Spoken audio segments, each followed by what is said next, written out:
Hoot hoot everybody! Hoot hoot! I'm Vilhelm Vanderbos, the Noble Owl, and welcome to my art challenge. Let me just hovering like nothing. Hoot hoot everybody, hoot hoot!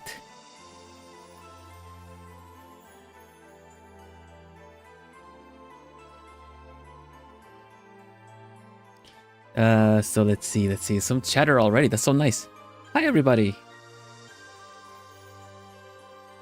Hello Nyajime, hello Neko, hello Miri, hello Ichigo, hello Lapis. So many hoots, nice-oo.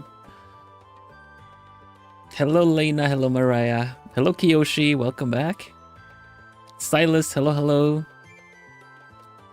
Denny, hello. Chum, hello. Miyuchi, hello. Welcome.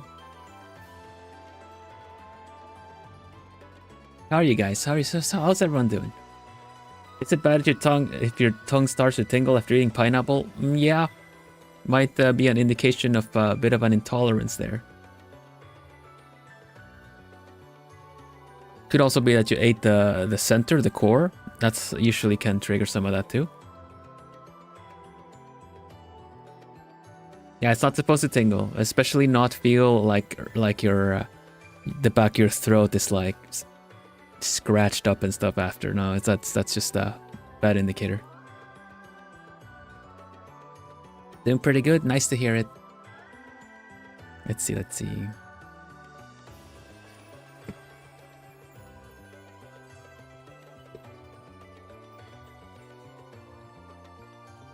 Hoot.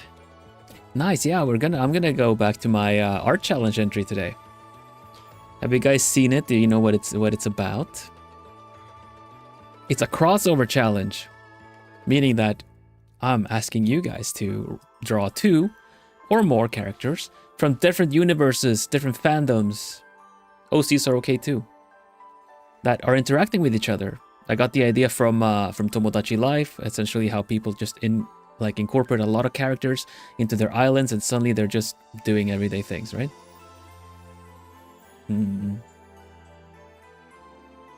Hello Ciel, hello Jess, welcome. Daisy, welcome back. Nice to see you. I'm doing well. I just underestimated the details of V2 outfit. You'd think I know better by now. You'd think so. You'd think so since you drew it a bunch. That always happens. There's always a little bit more detail in it than you might think.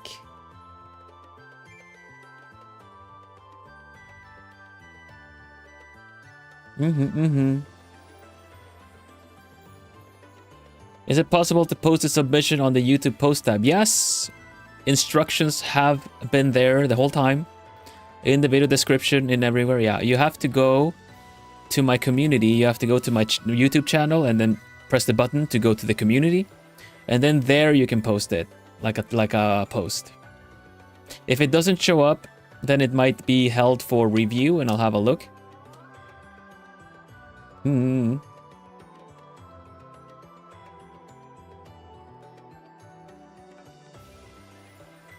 All good.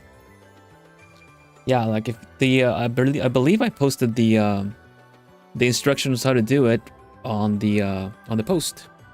Bloomy will tell you. If you'd like to join our crossover art challenge, check out the instructions in chat or in the video description. That's right. Come here, Bloomy. Actually, go here first. Whoop. There you go. Yeah, the art challenge is open to everybody, of course. It's not a competition. It's not any kind of way that I'm picking any favorites or there's, you know, if you post an entry, you get featured. That's how it's been. There have been some times where, you know, like the feature weekend has been very full with entries, but then we've already said so that a maximum of 3 entries per participant as things are now, and if it comes down to it and it can just be 1, then I'll pick my favorites. So yeah, make your entry count rather than just go for quality rather than quantity. That would be just easier to feature. But yeah, that said, there's been so many lovely entries already with this challenge. It's super nice. Not sure I'll be able to enter, but I'll cheer everyone else on. I appreciate that. That's so nice. Yeah, like we do one every month. So if you feel like there's like not enough time to join this one, or you can just have a look at how this one plays out and join in the next one. Me too, me too. I want to see everyone's entries. It's so nice. There are some rules around it, of course. What you can draw, what you can't draw. You can have a look at the post that is linked in chat to kind of cover that. I'm giving you permission to include me if you want as a friend doing stuff. Yeah. So, but the main thing with this one, because it kind of would lend itself for it, is that you don't include characters that represent real people. You know, like caricatures or VTubers, streamers, that kind of deal. Just fictional, with the exception of your own personas, if you have a persona or a character, and you can add me if you want to.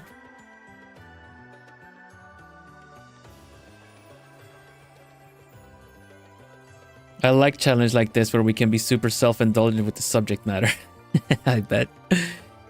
I bet, yeah. I'm doing that myself too. Goedenavond, welcome. Hello, Merline. Welcome. Let's see. Well, let me get to drawing, then we can keep chatting. All good. Let's see. Make sure everything is running properly.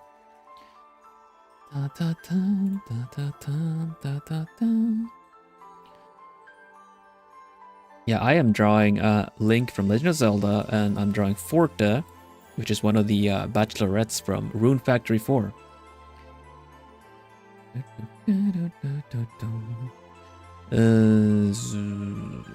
Art challenges, crossover, and Forte. Well, I feel like we did a lot on Forte, so it's about time we do Link this time around.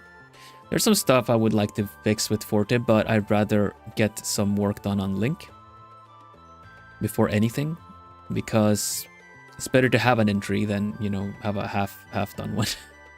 So, well, I'm gonna draw out the Link. I'm gonna make sure to put Forte in another folder. Let's see. Let's go.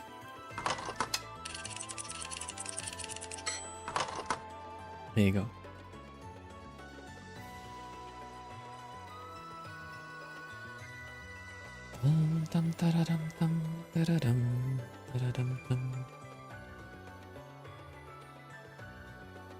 Here we go. All right, so started with this one. How's everyone's entry going? Which characters would you have? Unless you wanna like, unless you wanna surprise me, that's all fine too. But like the stream, the stream title says or asks you, like, what characters would you have in your crossover episode? Even if you're not an artist, I'm just curious to know.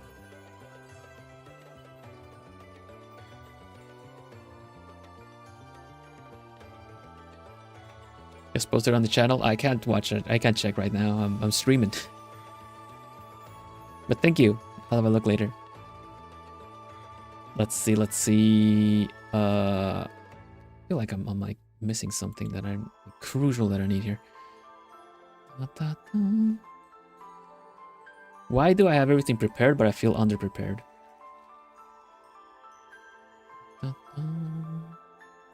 Let's see. Okay.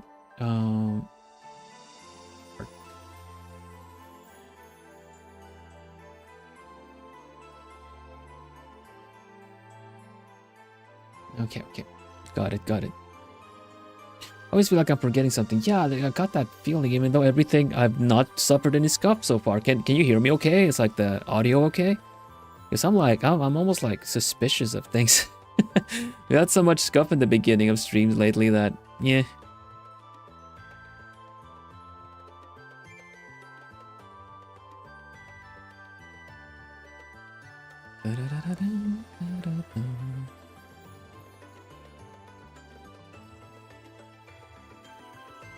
Man, it's been a while since I started this already. Here we go. I found my reference here. Nice soup. Okay. Audio's good. Excellent. Hello, Ross. My entry theme is Pretty Wizards. I'm drawing Hal Keyfree and a certain noble owl. Who? You're setting me up for that one. My nose is a bit stuffy. Okay, anyway. Less random tidbits and let's get some drawing going, yeah? It's a battle, so I am gonna put something battle-like here.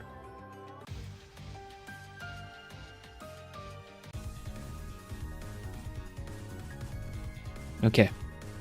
Who could it be? I don't know. I don't know. That's cool though, sounds awesome. Sakura from Tsubasa and Mabu from Jade Cocoon.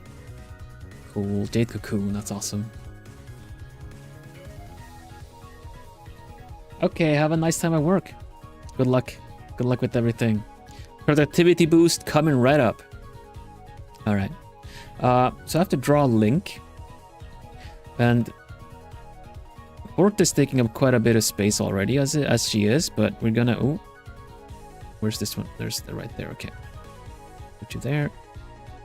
You got nothing there. Okay. So Forte right there. Link though. Should kind of be more foreground, yeah?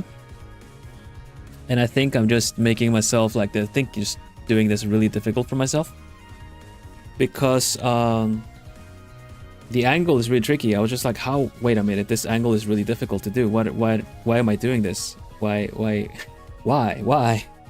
am I doing things? Why am I making it so difficult for myself?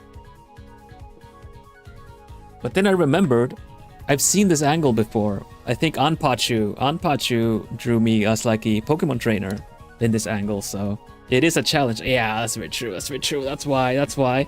Why not? Because sometimes it's nice. Sometimes it's just nice to play games on easy mode and enjoy the story. Okay. Wonder what drawing art on easy mode would be. Boring. That's what. Let's go. Okay, let me just draw something here. Haha. Let's do the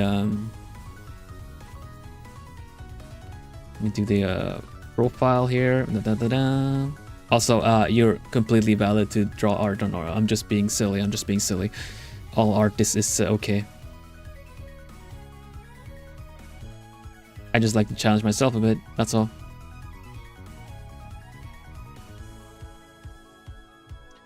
So Link is a lefty, so you should probably draw him left-handed. Stick figures, yeah, stick figures with dynamic posing. Oh my gosh. Then it'll look like I know what I'm doing. I'm kidding. Yeah, I'm gonna try the pose. I'm gonna make it somewhat easy for myself and just chop off a piece of his body that I kind of don't want to have to deal with.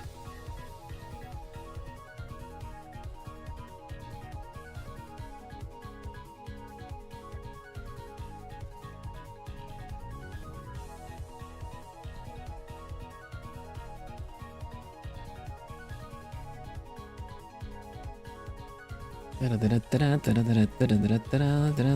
gonna put the sword there, see if we have to move it later. This bowl of spaghetti is the hand. I have decided it is right now. And you have to adjust the body as well, because while Link is strong, he has these kind of more like functional muscles than showy muscles, you know?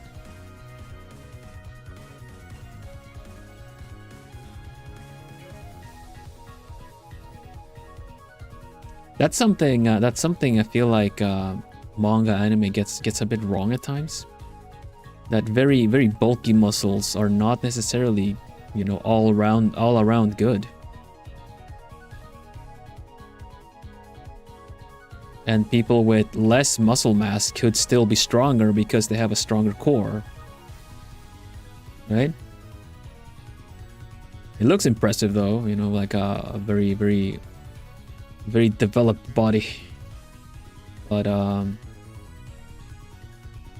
you're asking for a bit less less speed stat, you know. You can still be strong and nimble if you balance it out a bit, I suppose. Athletic muscle trickier to draw than bulky muscles. Yeah, agreed. Because bulky muscles have a lot of definition, and that's kind of what you tend to see when you do the when you're doing like studies, anatomy studies, right?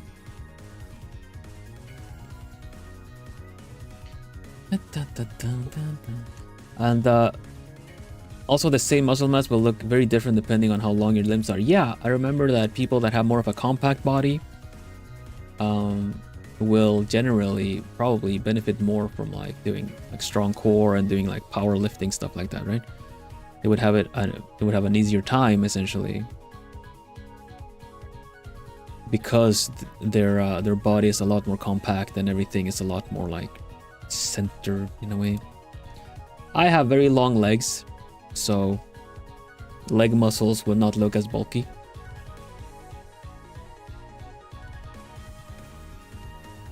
I'm an owl, I have long legs.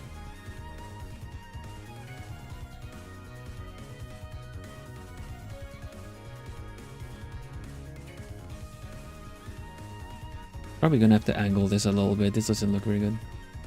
Legos, yeah.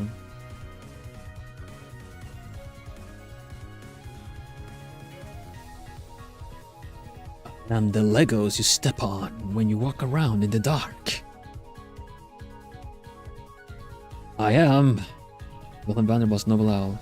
Legs for days. I am the leg day that the gym skips. I'm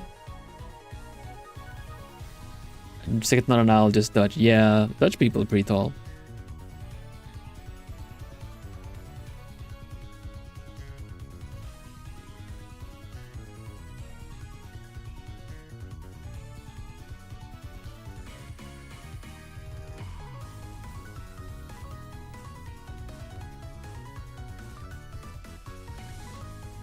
We have illustrated before why Dutch people are tall, right?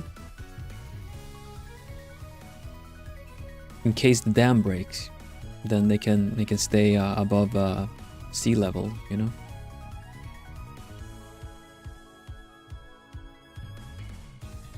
All right, I think this is pretty good. I think this is good. We can work with that. Probably not doing a little bit. Is that a little bit too defined upper body, but this Link. Now, what outfit should I give Link? Like, I know I show him like the Breath of the Wild one, but is Link? Let's see. What outfits do we have? What options are we? Also, I don't know if it's gonna work out. So, how about you guys help me out a little bit? How about you give me like a thumbs up on the stream? That'll help me. That'll let me find the exact reference I need. Link. Kinda. First I was like Breath of the Wild, but then I'm thinking like Tears of the Kingdom.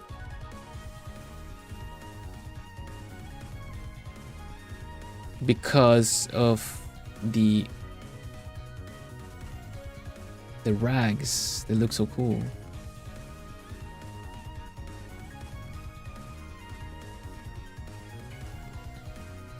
That's gonna make me want to move him even closer now.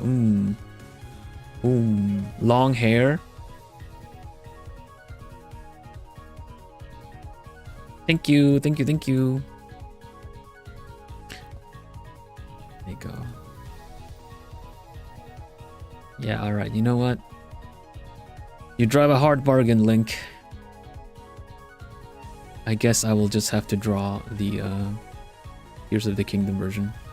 We'll see. Boop. Dun, dun.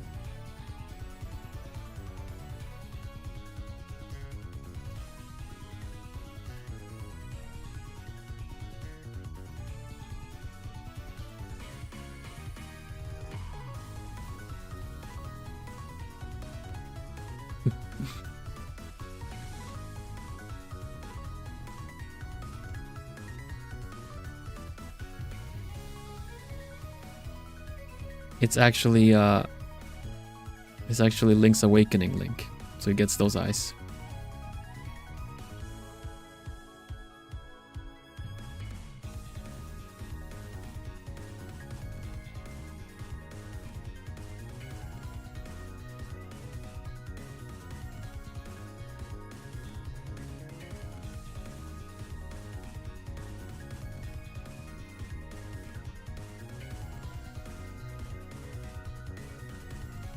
What?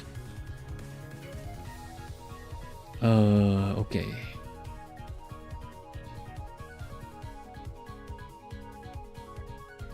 Let's see.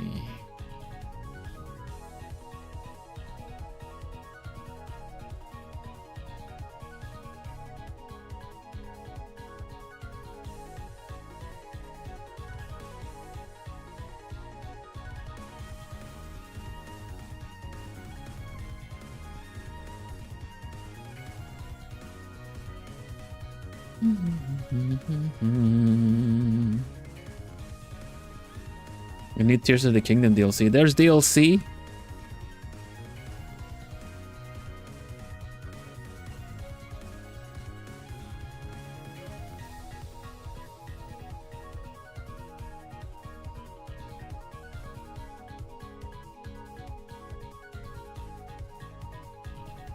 I'm not kept up, honestly. I own the game and everything, but I feel I still had I feel like I had a better time, a more fun time with Breath of the Wild personally. Oh, the eyes from before. Oh, okay. So it's like a new skin drop.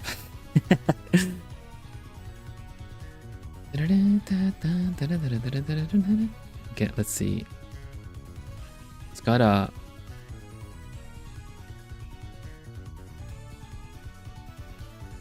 His hair looks like porn. It's the tears of the kingdom.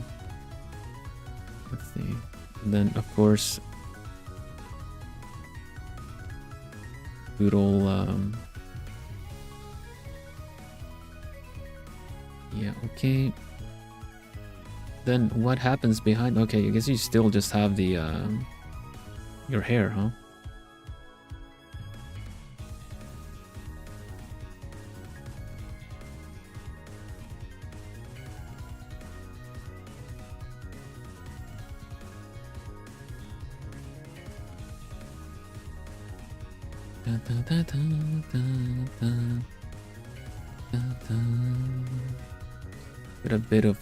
A bit of flow on the hair here too.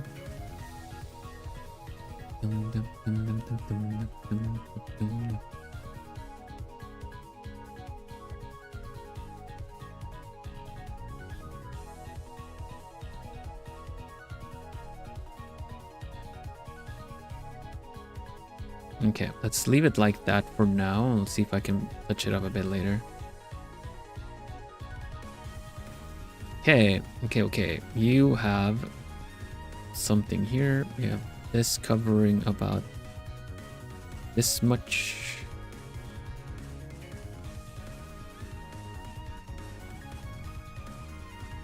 And you have tattoos essentially covering this part here. Can give some definition here as well. And arm wise though, pretty strong, pretty strong shoulder here, and then the special arm that he has from here. Okay, doesn't look like the sketch looks pretty good. I'm pretty happy with this. Just gotta figure out what's going on this side with this outfit. It's got like what looks like a Hylian tunic, but it's kind of torn.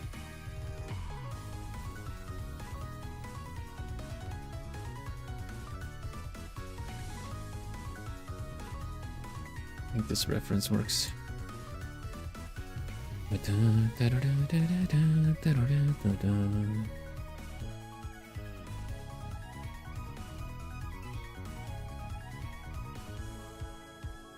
His arm wouldn't show up from there though, so I'm gonna have to change where the sword is.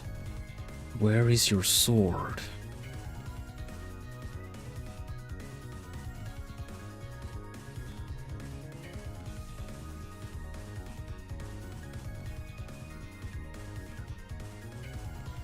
Probably change the angle. Okay. I'll change the angle.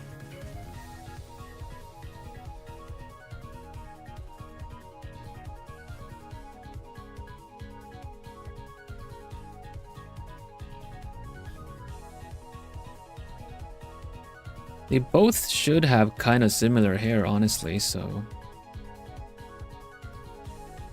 probably color grab some like color reference from Forte. Imagining Link with balding? Why?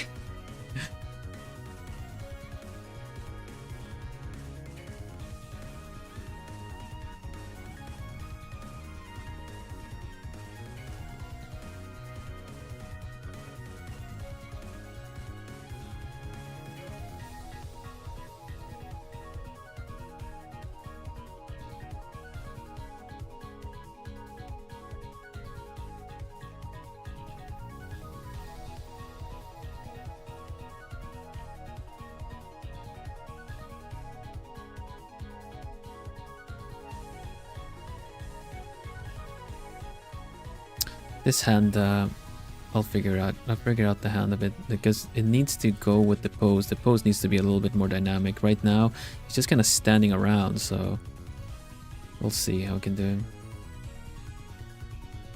Still have your hair. You still have the long hair behind him, yeah. Link, you no longer have your hair. What?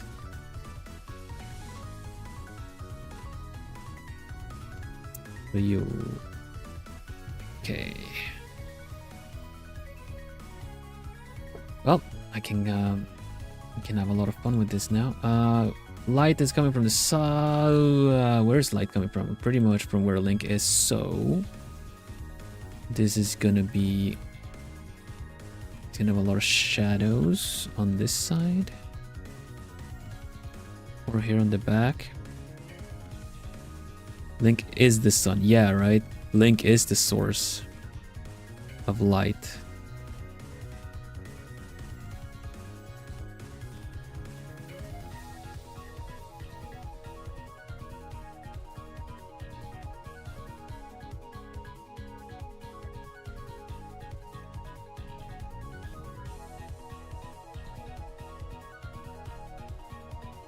Need to fix that shoulders a little bit out of position.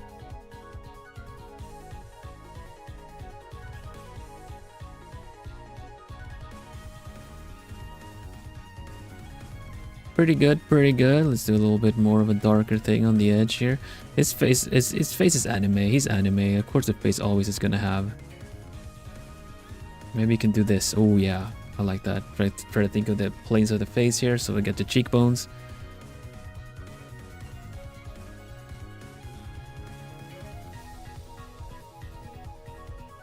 So his face is actually going to be in kind of in shadow. The shadow. Ah, come on. There you go. This one. Thank you. Was not letting me pick the right shade there.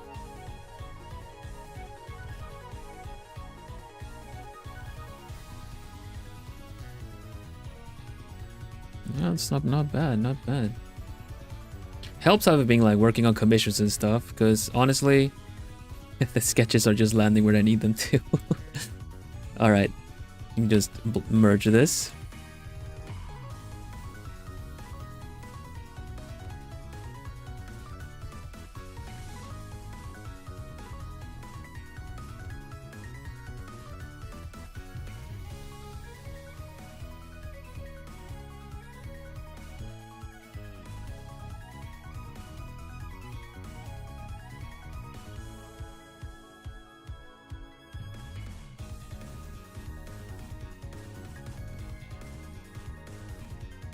I feel like there's another song I like better to give me the adventure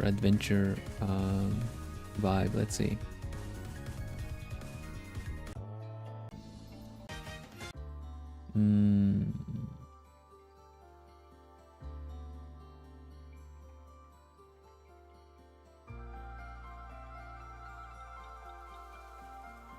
Is it the da, ba, da, da? Ba, ba, ba, ba, ba, da.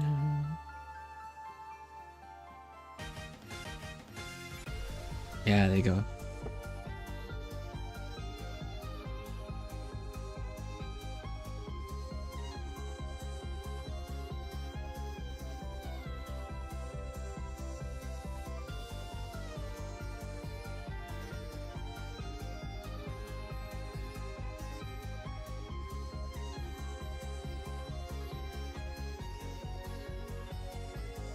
Do you guys got a favorite Zelda game? Or Zelda-like or something? Adventure game?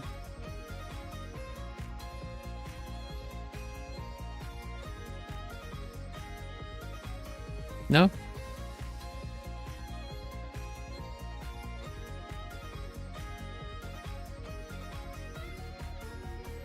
Any adventure games at all? Link Between Worlds. Oh, the 3DS one.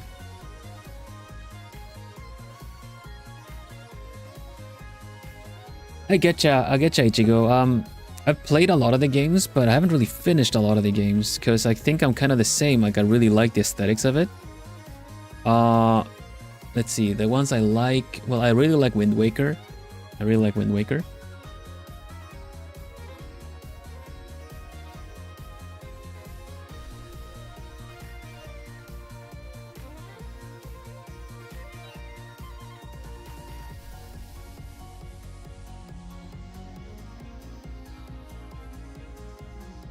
Hi Nai, welcome. Wind Waker, yeah.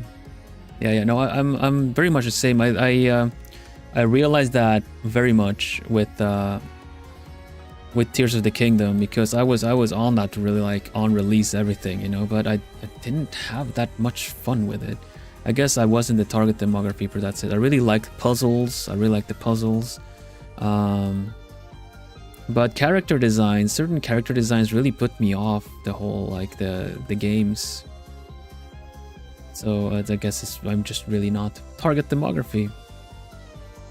I do like my Zelda likes though, the slashing, the puzzles.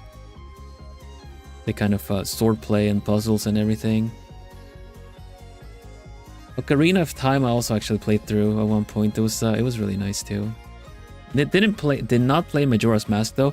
Majora's Mask has this whole like 3 days that loop kind of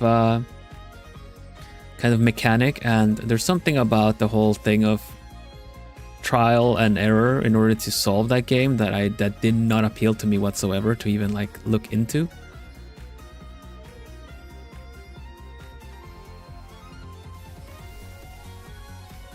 Because like if you do things the wrong order, you start figuring something out and you get there and it's like the last day, then everything resets again like a time loop, and then you have to redo everything, and because you realize that oh okay, I need more time, let me redo everything again. I was like no, stressed me out too much. Yeah, exactly.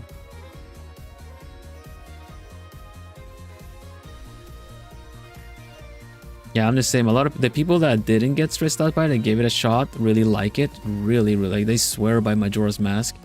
But I don't know. I just can't get into it.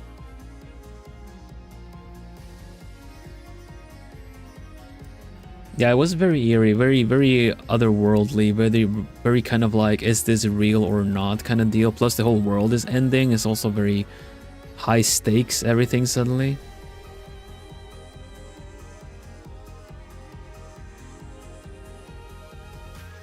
No, Wind Waker is like my favorite one. I really love the what they managed to do. It's like very hard to believe that it was already around GameCube times where they actually did that the cartoony style so well.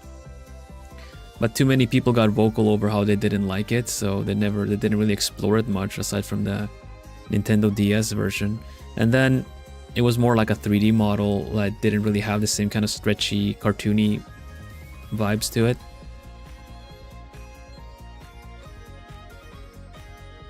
Yeah, a guide makes sense.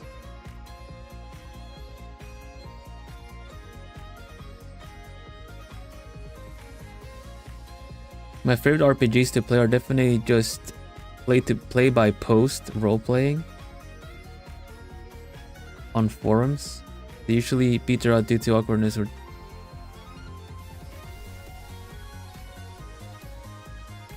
Oh, like not actually video games. Not actual video games, just role-playing per se. Okay. Yeah, I just kind of need to really get the context. Sorry, I'm not really, didn't really get that one.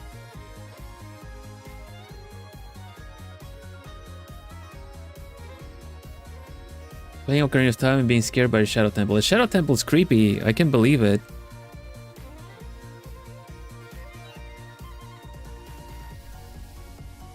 I believe there's some rumors that they're making an Ocarina of Time remake, like straight up, like not just a remaster, but a remake.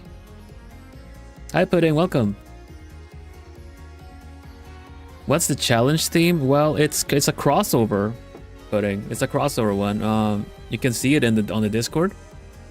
You can see it on the Discord, but also it's pinned in chat as well. The instructions for it all. The theme is crossover, so you're encouraged to draw 2 or more characters from different universes and fandoms and stuff to interact.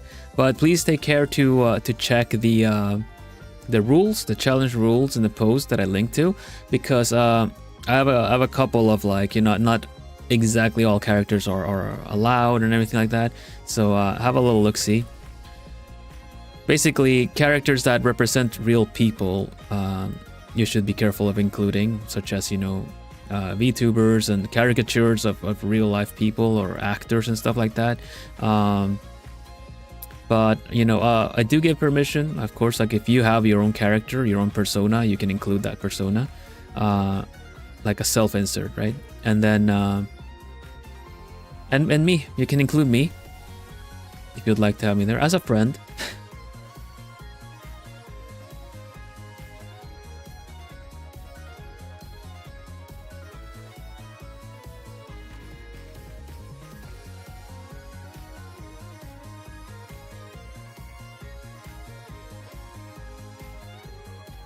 Tempted to draw one extra entry with Dragonform Haku, but I'm not sure what to add as other universes. Ah, yeah.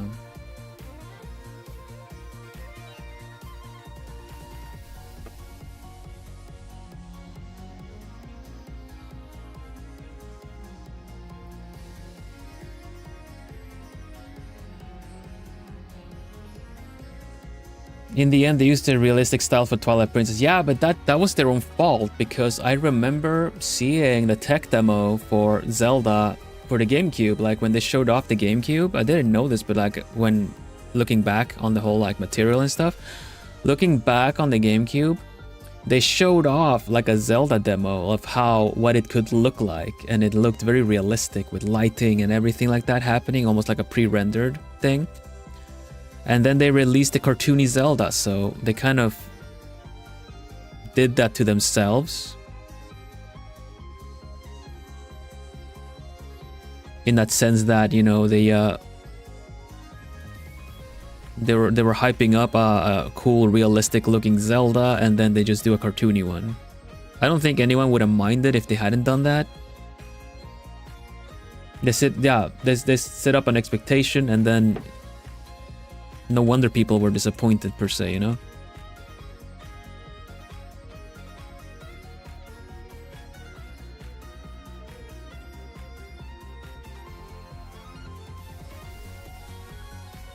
My idea is just having anime people wait for the bus. Yeah, that's a really good one.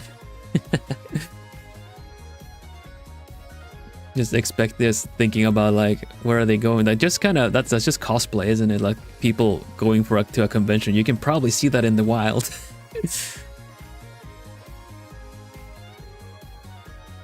People just like waiting for the bus to go to the convention center.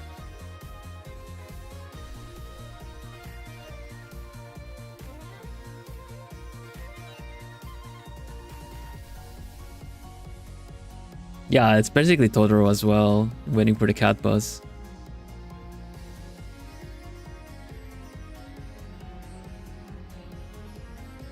People tend to have strong opinions. Yeah, definitely. I feel like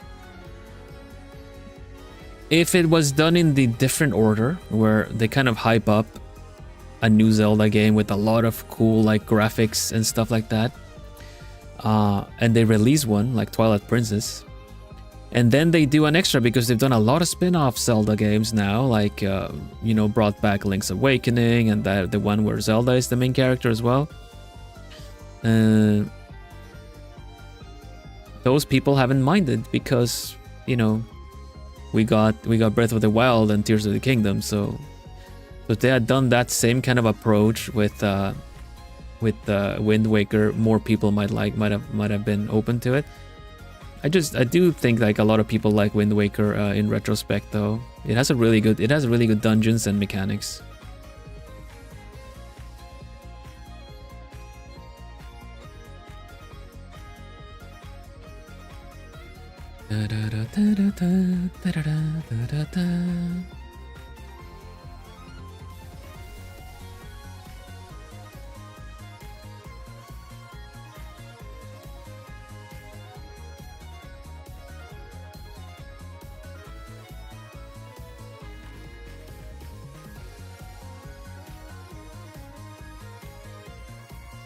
Yeah, it's about the one that brings the fans in as well, right? Like, it doesn't matter if it's like the sixth in a series. If that is the one that goes really popular, then that's kind of the one that sets precedence for the fans. Hi Joy, welcome. Phantom Hourglass was in the same style, same character design, but not with the same squishy cartoony style. Toon Link does not look the same in those games, sadly. It's very stiff, not very expressive, because it's on the DS. It doesn't have the tech for the polygon stretching.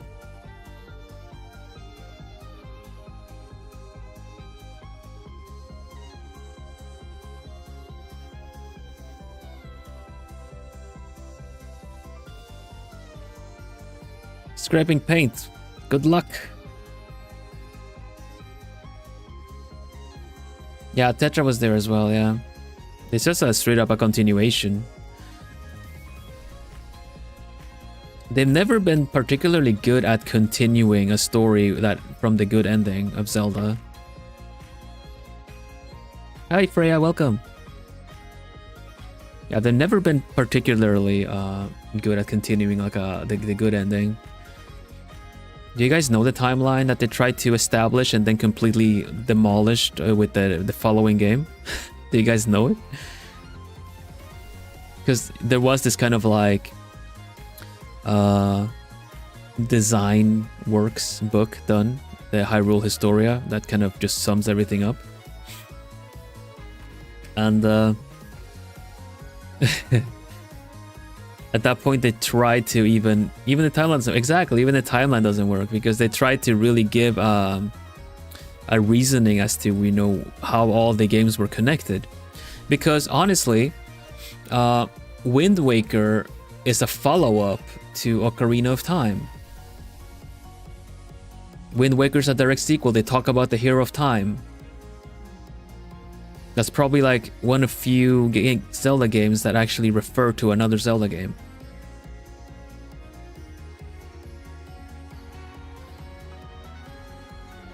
Can see you draw. Oh yeah, that's my hand. Hello.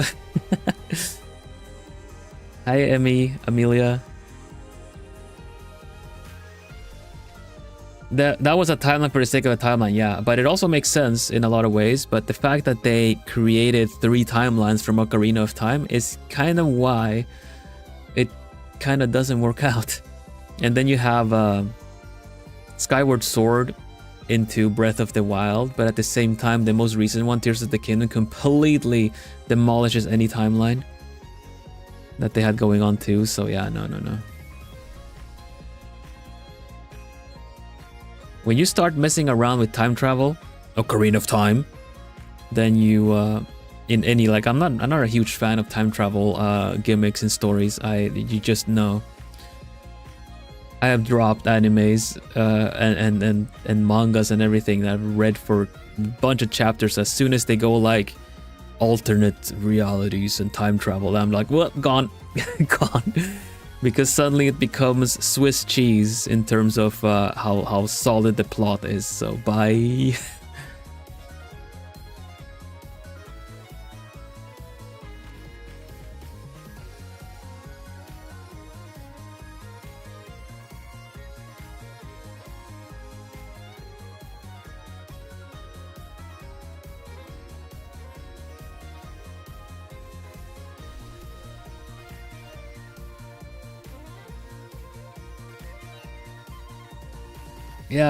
Yeah.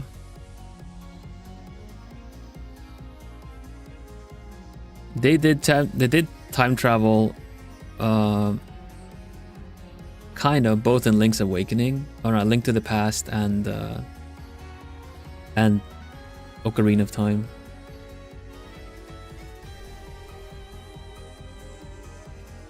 Yeah, but that was the thing though. Like, you get an undo button technically, because all right, so the timeline in Zelda, it splits with Ocarina of Time because you defeating the great evil doesn't change the fact that the world essentially ends. Let's see. Let me put on something. Let me put on something a little bit less dramatic here. No, I like this one. This is an art stream where we're gonna talk Zelda. There you go. So, Ocarina of Time happens. Link is small. It's a small Link, and then we have somewhere along this line, Link manages to get the Master Sword when he's young, which puts him in like a time capsule kind of a deal. While he is just holding on to the Master Sword, Ganon proceeds to take over the whole world, lay waste to Hyrule, and then here in the future, like, Link is kind of released from the time capsule, and these are the 2 points that you kind of like play in the game. So here it proceeds to be like adult Link challenges Ganon, and there's 2 variants of this. 2 variants of this. First one, Ganon defeats Link, and this is the one where Link wins.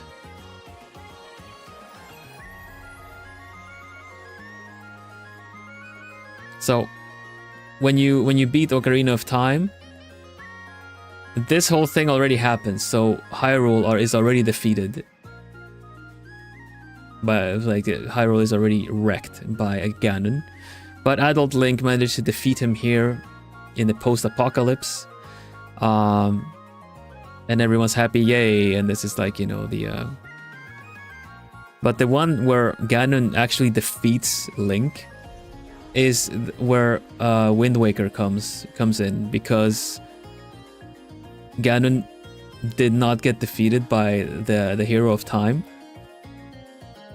The Hero of Time lost, so the whole world is flooded by the goddesses to stop Ganon from... They just kind of seal him in water. Yeah, they just seal him with water, and that's Wind Waker. So the one that connects to Wind Waker is when Ocarina of Time, you get wrecked at the end, and the world ends.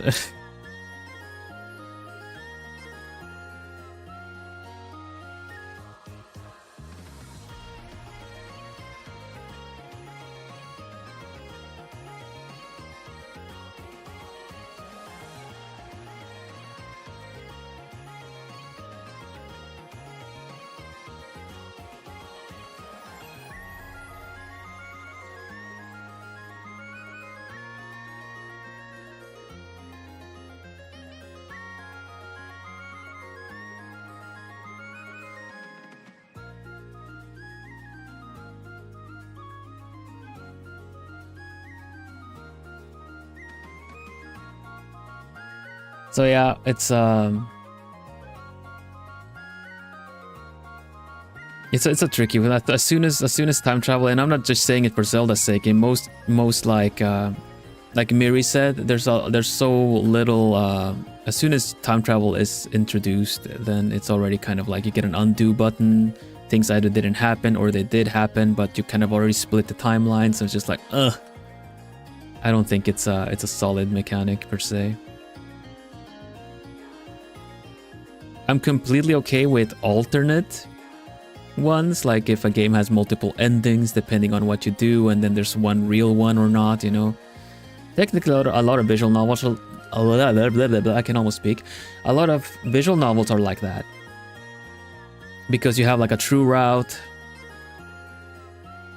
You have like a true route, or they, you know, even though you play through the whole story again, there's like, you finally unlock the one that'll give you the real story.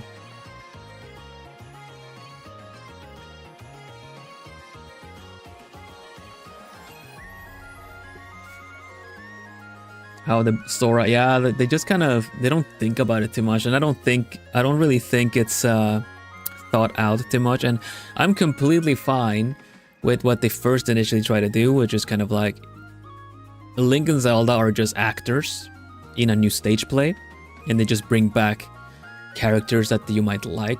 They're almost like, you know, recurring actors, recurring characters in different stories, you know? Well, you like Little Red Riding Hood? Well, we have a Little Red Riding Hood and a wolf here too. Little Red Riding Hood is actually a warrior, which is like a princess knight in this story, and the wolf is like her bodyguard or something like. But the characters are there, you know. You know them from the fairy tale. You know them from the Legend of Zelda. So it's not legend, it's legends. Plural legends. Which I'm completely fine with. You know, it doesn't have to have a chronological, like a timeline and everything. It really doesn't have to. But the fact that they tried to was just kind of like, you're just making stuff up now. You kind of had an emergency meeting. It's like, oh gosh, you guys, we have to figure this out right now. They're asking us for stuff. Except for, oh, the nonary games where time travel is greatly used. Yeah. If you're gonna use time travel, you have to contain it into a specific little, how do you say that? Into like a, instance. Into a little instance where you don't think too much about what happens around everything. Because arguably, you can say like Steins Gate did it good, you know, nonary games did it good. There's a couple of time travel games that you would be like, oh, I don't really, you know, it's fine. It's like a gimmick kind of deal. But as long as you kind of keep it contained and it's not this kind of like affects the whole world kind of deal, you're good. Hi, Juzo, welcome. Hope your exams are going well. Welcome back. It's nice to see you.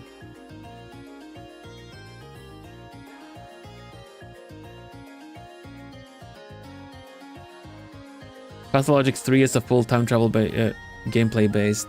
Yeah, I getcha.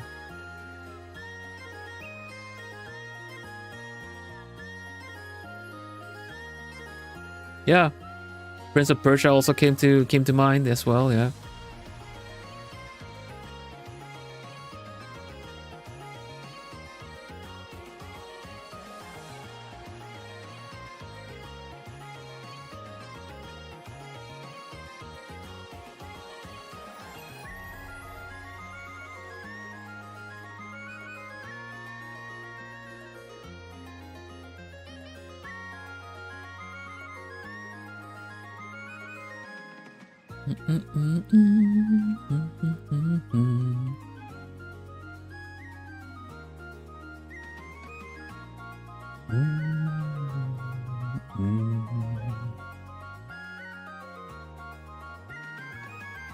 Yeah, the problem, like you say, Freya, is like, if it's a get out of jail free card, is that if it becomes like a mechanic, like a mechanism of just kind of get her jail free.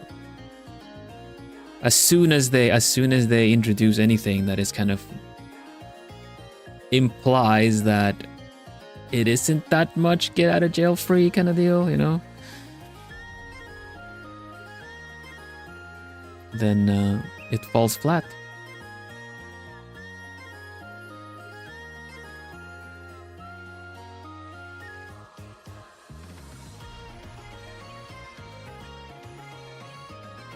Miyamoto's philosophy is games do not need great stories. Yeah, I get that. So then they should just stuck to that. The whole thing kind of became a bit silly due to the fact that the games are based off of simple situations and motivations.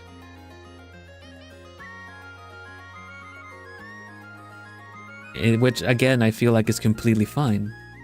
Lumi looks so cute. Oh. Lumi just hanging out.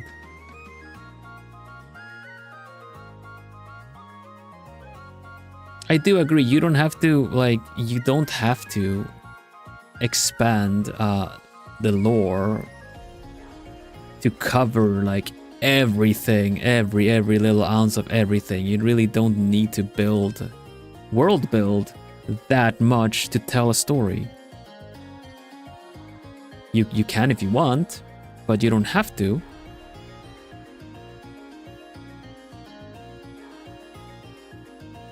Like you might consider doing a show and tell about the things that are relevant to the story.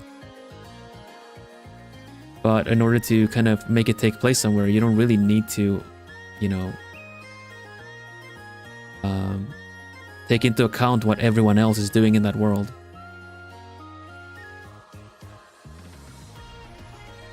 Or if it's a specific character per se. I don't know, like if we do a story, kind of like if we take the story of Majora's Mask, for instance, it's just young Link looking for Navi. That's kind of the base premise, right?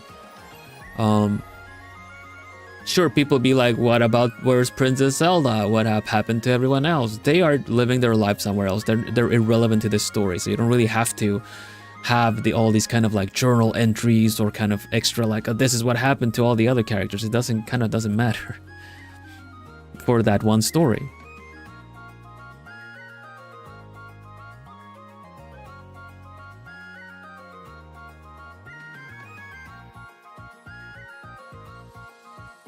Must be nice to sit in Bill's hair. It's pretty fluffy.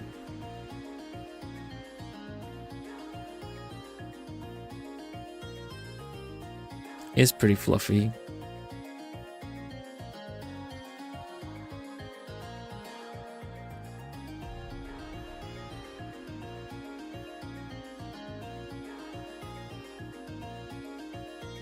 Yeah, I mean, but that is still for that game. That is still good for Zelda's, like, Zelda's journal was really fun to read because that added to that story. But you also do get to see them in the past. You get to see the how do you say that? Like, I think Breath of the Wild's Zelda is one of the most developed Zeldas as like a side character. Well, technically main character, but you know. And it was really fun to read like a journal and stuff like that. That's just extra, but you kind of let me try to think of any other characters. Well, you don't really know of a lot of them that are linked and tied. I'm kind of curious to play Hyrule Warriors myself. Not Age of Calamity, but the first one. The one where Link has a scarf. Show don't tell. Show don't tell is a good method of doing that. Did someone say that? I know I said that before, but just wondered if that was like a question mark. Well, Zelda's journal is not completely like, it's not completely mandatory. It's a little extra, you know. It's an Easter egg. Beetle and Impa, those are pretty good ideas. It's sort of pretty good ones. Like, where are those characters? And there are some games that the writing really goes into trying to really include all the characters they can.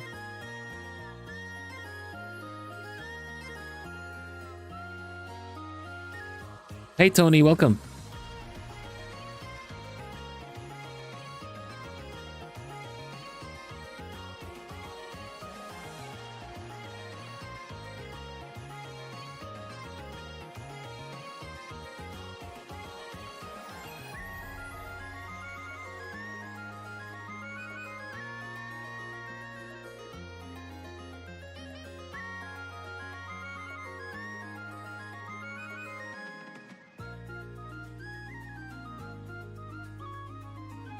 And save. Remember to hydrate.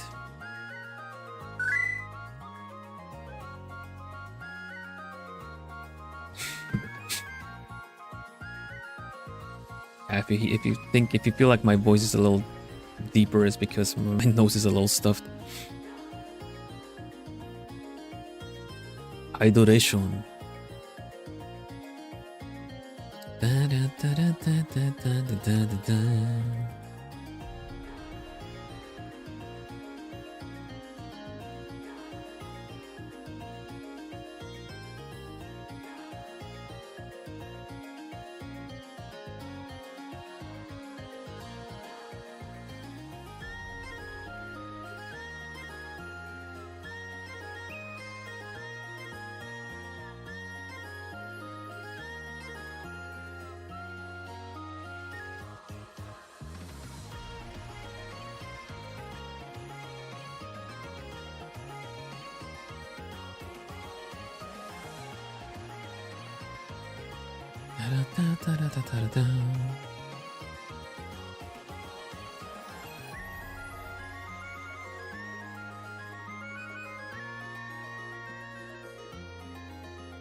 Trying to really make sure that these the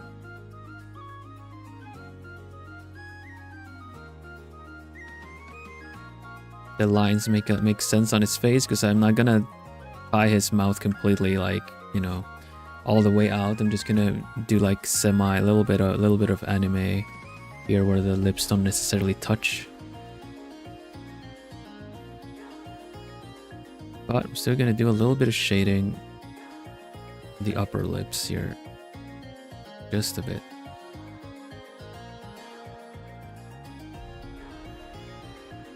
Because I feel like that would look good for him.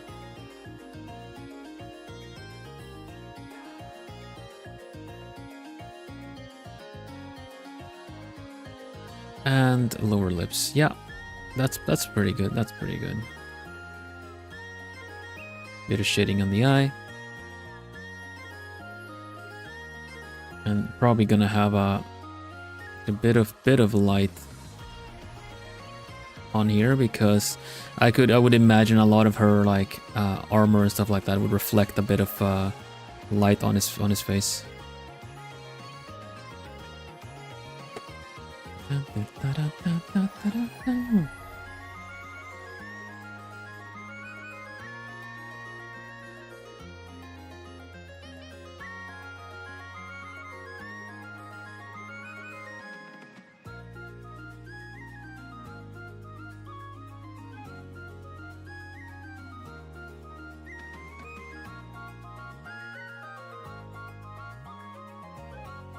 Pretty happy though. It does look like Link. Sometimes it's kind of tricky to make a character look like who they're supposed to be.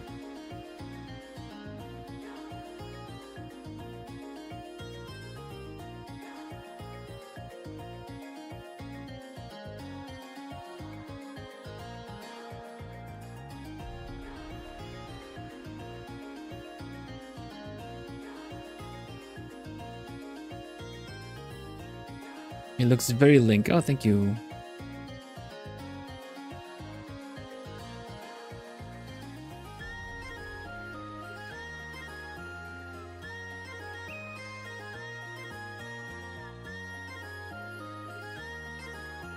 A real Link, no Lonk. No Lonk. Lonk.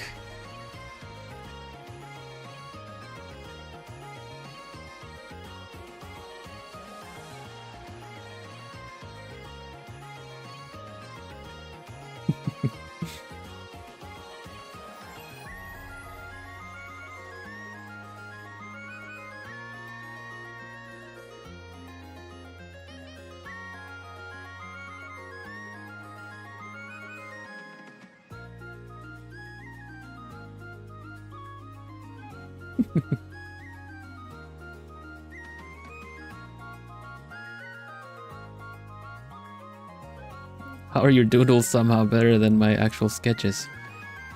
Because of Artsy Taxi.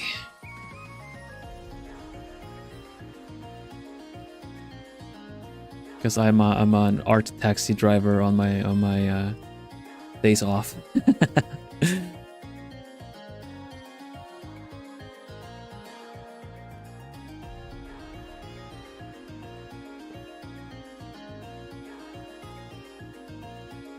That tracking slays on which Amelia. Arsa gives up a tarot card vibe. Tarot card?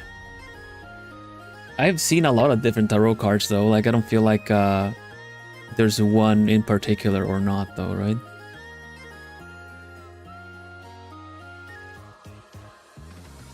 But if you're saying that you like it and it would look nice as a tarot on a tarot deck, then thank you. I think tarot cards are very beautiful most of the time. I would say I've seen all of them.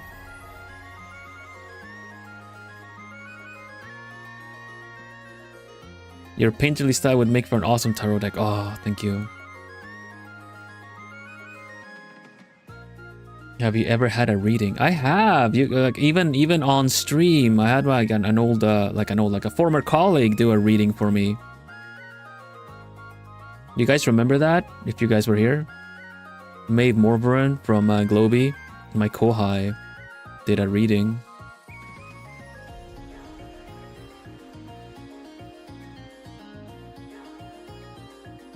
I'm a tarot reader. Want me to read yours? It's fine, thank you.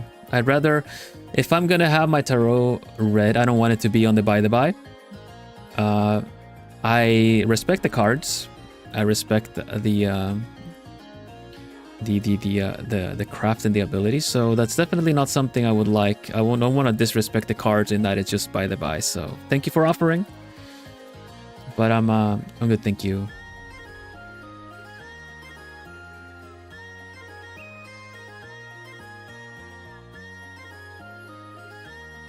I want to be focused on it. I want it to be a specific thing. You know, I want to really connect with whatever's happening.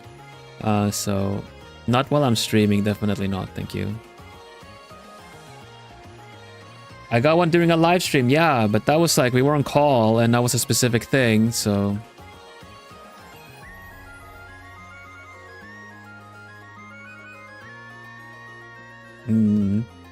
Can be fun, but I don't like. You guys gotta realize when I stream, when I'm doing this, my attention is split into 3 or 4 different things all the time. It's not multitasking, because multitasking is just switching between one and the other thing. Just like you guys said that you guys said like what was it, like I can't see even there like I'm trying to think about something while chat is happening, while I'm trying to say something, so it's like it just kind of goes awry a lot. So it's an attention thing. I think, what was it, like that I can only count to 4 because after 4 I just go quiet, but because yeah. So I'm checking chat, I'm checking what I'm doing, that it's right, making sure that, you know, what I say makes sense and that I'm not forgetting anyone. I'm just lucky that this is my autopilot art style wise. But if I don't check myself when it comes to drawing, I'm just going to be rendering something that doesn't make sense. If I'm zoomed in, feel like, oh my gosh, the Macula Oblongata is very detailed here, and then the rest of the character is just like, mwah.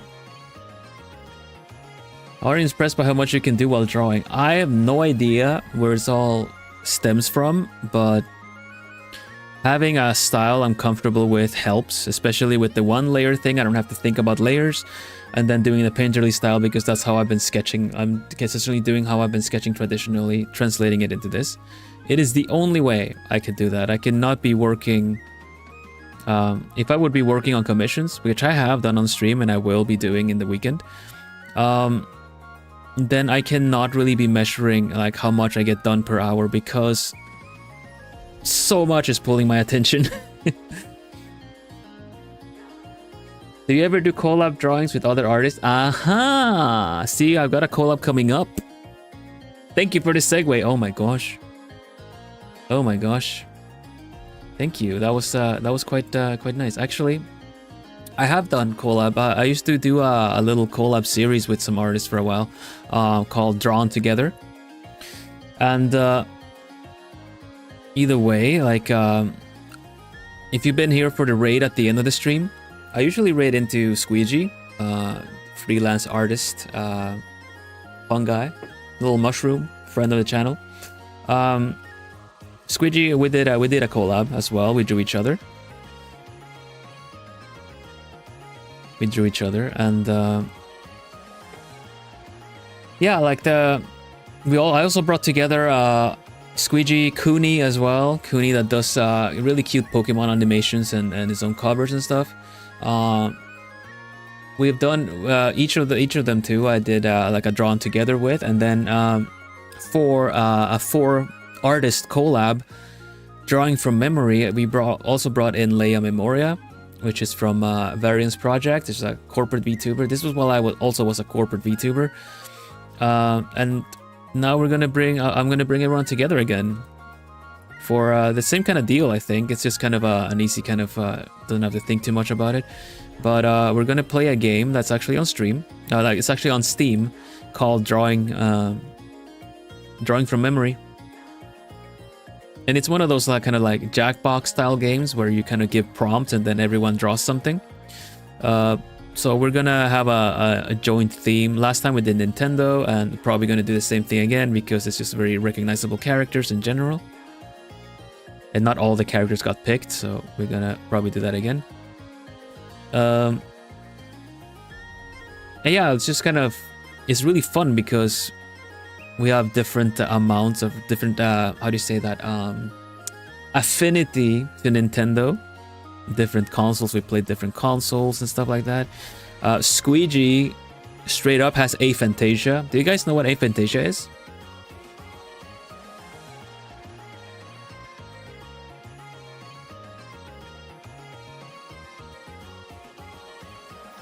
So Aphantasia, I know some of you probably do, but Aphantasia means you cannot imagine something like visually. There are different degrees of Aphantasia. Let me see if I can find the apple. That's a really classic one. I'm sure you guys know about the apple. Fantasia apple. Here's a pretty good example. Please don't wreck me. Where are you from? Medium.com. Maybe I shouldn't grab this one. Let me grab one that looks safe. Here you go. Oh gosh, okay. Why is it so hard to find the thing? Here. Save.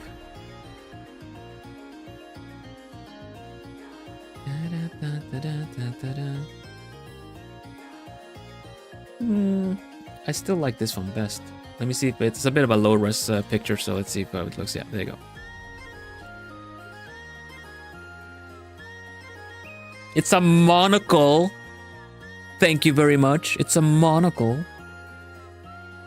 It's a magic monocle. It lets me identify people that don't know what a monocle is. Yeah, it's a monocle. I have glasses. Let's see, because oh, now they're glasses. Okay, so this is a good example of Aphantasia. Basically, picture a red apple in your mind. and which one represents what you see in your mind's eye.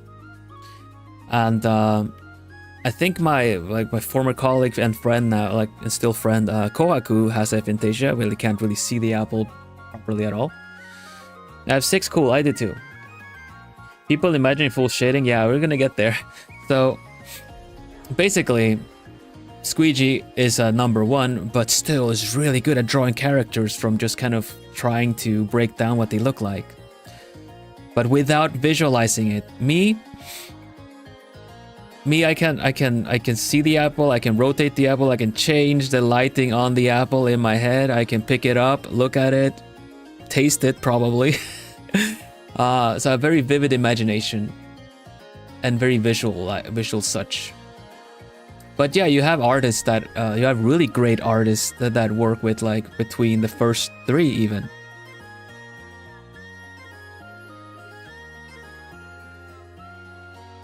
Well, the thing is, Nyajime, the thing is, right?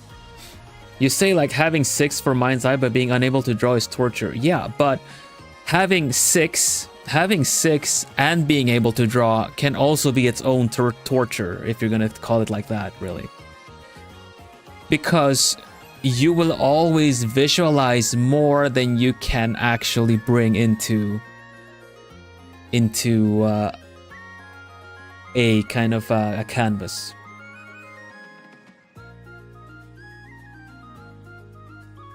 I can do 6 for anything except faces because I have face blindness. Face blindness!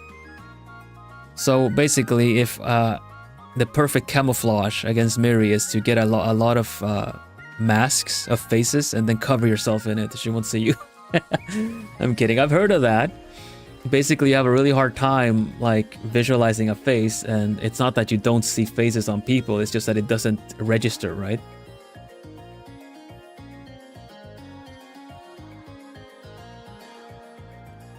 Yeah, that's the one, Amelia. Like it's like sometimes you visualize, it don't turn out what you draw. What your art abilities are always going to be second to your actual visualization, because we see so much in the visual.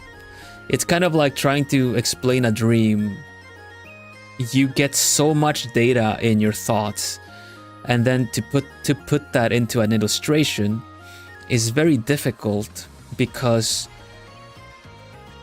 your brain will kind of make it work, you know? It doesn't matter how little it makes sense. It makes sense in your head, but when you're gonna put it into the real world, it doesn't really work, because there are things like physics, laws of physics, and kind of how to say, like references in terms of like, you have a fruit, you don't have a fruit, it's on a table, there's lighting coming from one side. Like in your head, you could see a scene where the light doesn't make sense. You have like 3 suns lighting down at the same time. You can visualize that if you have that kind of imagination. But then if you're gonna draw it, the parts where your brain fills in the gap is kind of, you have to actually fill in the gap, and that it never really works out. So honestly, the practice of being able to visualize and draw like your art abilities is more so not your drawing ability working towards meeting your mind's eye, but more so that plus your mind's eye working more with your logic, with your brain, to kind of really trim that down into what makes sense. I had a lot of that when I was like learning how to draw and kind of getting pretty decent at it. It was just kind of like, I had like, man, I have this really cool idea, like this idea. I would have loved to have drawn this a long time ago, but I did not have the ability to kind of bring this into existence, essentially. I couldn't. Perspective, composition, all this stuff is just would not. I didn't know enough. I wasn't good enough for it. So just because I could visualize it doesn't mean that I would be able to draw it. And at least at that point, I feel like, no, I am actually not good enough for this yet.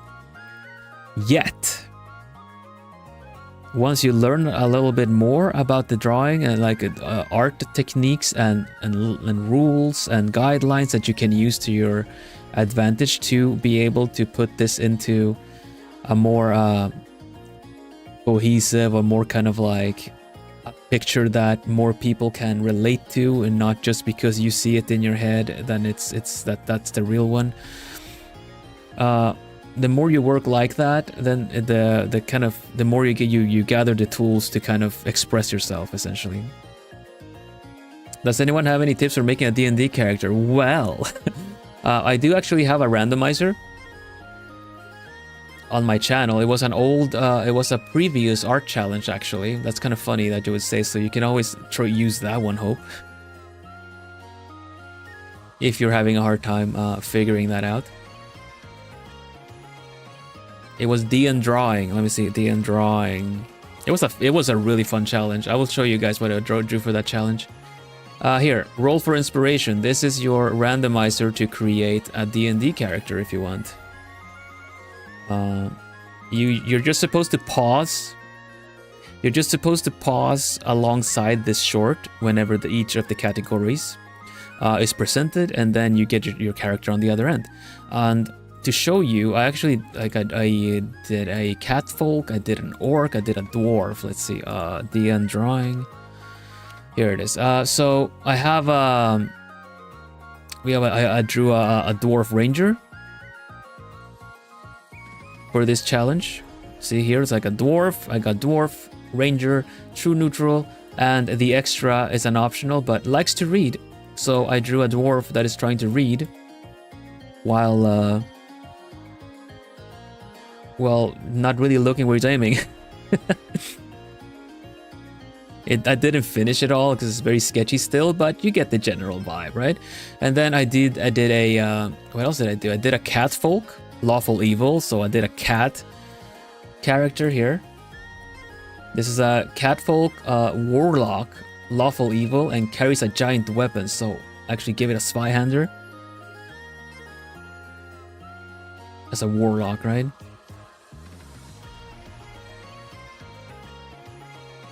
I hadn't drawn a cat character like this in a long time. I just feel like it really turned out really cool with the pose and everything, honestly. I'm really happy with this one. And then the last one was a really silly one. That's a kind of a meme one. But this was a half-orc barbarian, chaotic good, and is a noble aristocrat. A noble aristocrat.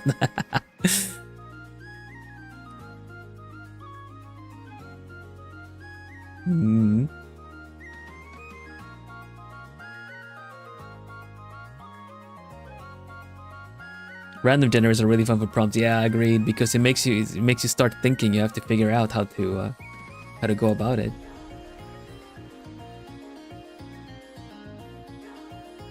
They affect, right, the little chamomile tea. That's the chamomile tea. Looks at a pinky out because it's a noble aristocrat. Knows how to drink a good cup of tea. And then the JoJo's Bizarre Adventure kind of... Oh, look, strawberry jam. All good. It's like, the battle is over. Now we indulge in the chamomile tea of the people. Yeah, it was really fun. That was really funny. For this one, I did 3 entries. If you're curious about everyone else's characters, the feature stream is still on my channel. There should be a playlist for all the art features. D&D drawing, you can find it on the channel as well. There was a lot of fun entries with this one.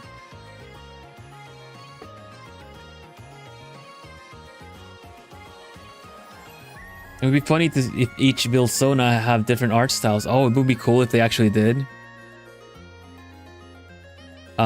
I did draw Crowhelm as a Pokemon trainer.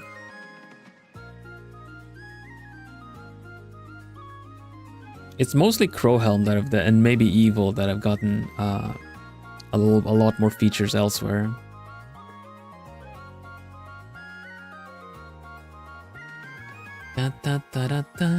Is it weird to talk to yourself? Because I just had a whole conversation with myself about random stuff. Depends, I suppose, because I mean, talking to yourself is a way of like processing and putting ideas down as well. It gets weird when you start arguing with yourself.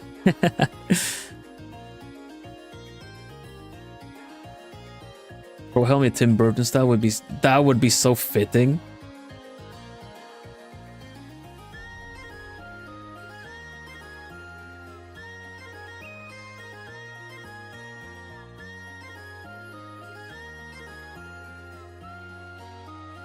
Da, da, da. I mean, just talking to yourself could be a really good way to just focus on a specific thought if you have a lot of them. Like you say, you run out of space in your head. You could also carry like a notebook or something to kind of put some ideas down so they don't have to take up space in your head, for instance. But talking to yourself is a good way to bring you to kind of ground yourself a bit and kind of focus on the present if you tend to have maybe tendencies to kind of float away, so to say. And yeah, journaling, I love journaling. Journaling is like being in a chat room with your brain, with yourself. So you're technically talking to yourself or writing to yourself, yeah. It's good to do over just settling for talking with yourself, essentially, because it's quite easy to lose track of what you were saying, and then maybe like you cannot really rely on your brain to keep all the notes and everything intact, right? So it's always good to somehow jot it down so that you can access it later. Second brain tactic, yeah, cool. Yeah, journaling is really good. Get yourself a little book and just like, you don't even have to follow prompts or any kind of structure. You just write to yourself. It's a really good way to organize your thoughts. And also in a good way, like depending on if you're, let's say you're in a, I would say compromise, but not really. Let's say you are in a situation where you're very emotional, maybe you're sad or you're angry about something, then impulsive thoughts will kind of might kind of be leading that talk. So if you take a moment and write things down and then you come back later, then you might be able to understand that side of you better when you don't have a lot of filters that are kind of like getting in the way, you know? It's all right. You know what, Freya, me too. I have a couple of journals that are not completed yet.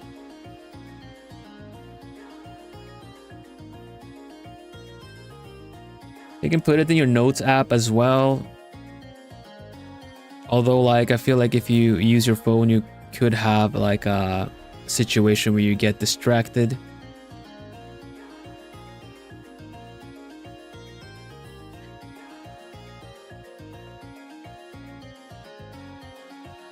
Yeah, but that works as well. It's a good way. Sometimes the thing is, like, when you're upset, it's an indicator for something, right? There could be more of that. So if you kind of want to explore a reason without necessarily having to involve someone else, journaling is a good way. Or just actually, you can journal on a piece of paper. But if it's something that you feel like is in the way and you kind of just wanna kind of level out your emotions because you might not have time for it or you don't want to, then drawing can work as well. Mainly because it'll kind of let you focus on your drawing, and then you don't have to it'll let you process things in its own way.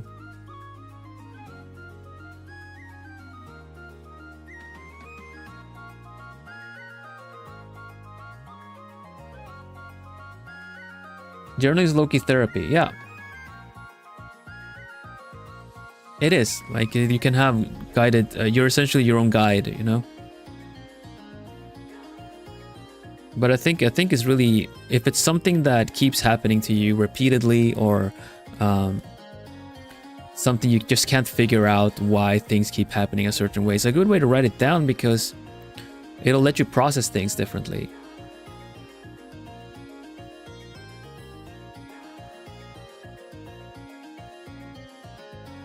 if you want to go the gaming route, playing Tetris is a good way of processing things too.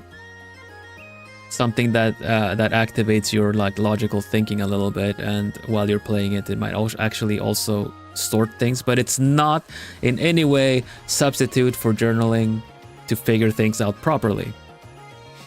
But playing a game like Tetris that activates that kind of logical thinking and puzzle solving in your brain actually also activates the parts that will kind of the parts to kind of process thoughts, essentially.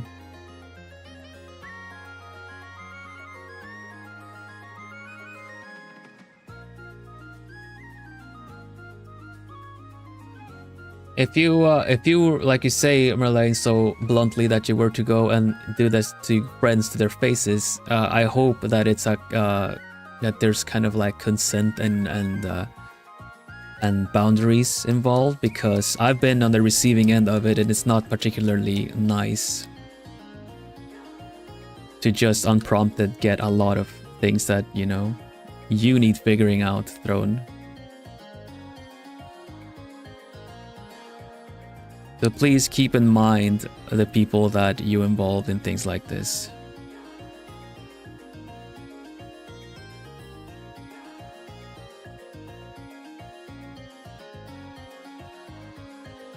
I personally really like journaling. It helps me gather a lot of thoughts, especially when I might even feel a bit overwhelmed after streaming. Because, like, I get to, like, what you guys, or like we were saying before, it's like there's a lot, my mind is divided so much during stream, and I'm so happy that I can read you and talk with you guys and everything. But a lot of the things that you guys tell me, it kind of gets processed a bit afterwards, like everything just hits me in one go. I react, I like it. While you kind of are talking to me, I'm reacting and I'm seeing and everything, but it doesn't, afterwards it'll hit me after, you know, kind of like, oh yeah, that was said, that was really funny, you know, like I get to, like, if you tell me a joke, I will laugh, and I will laugh once again later, because everything comes back to me again. It was like, oh, that joke was really funny actually, you know, I get to laugh again.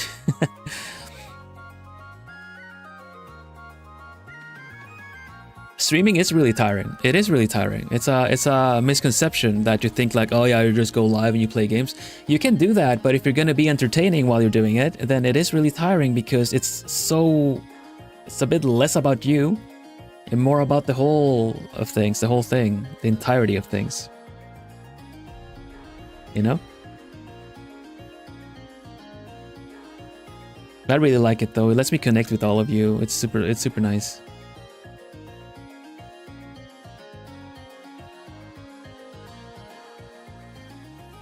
I actually have this as part of my lore. Everyone that's saying like Juso, Amelia, like this is something I added into the lore. I don't know if you guys like the first one, the prologue, when I debuted over 2 years ago. Stories, they're windows to the past and guides to the future. But stories are all I have now. Essentially. And then I'm like, because essentially the idea is that there was something that made me like be alone.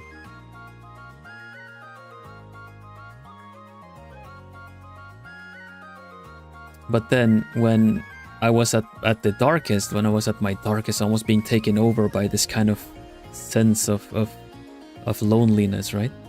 A magic mirror started shining.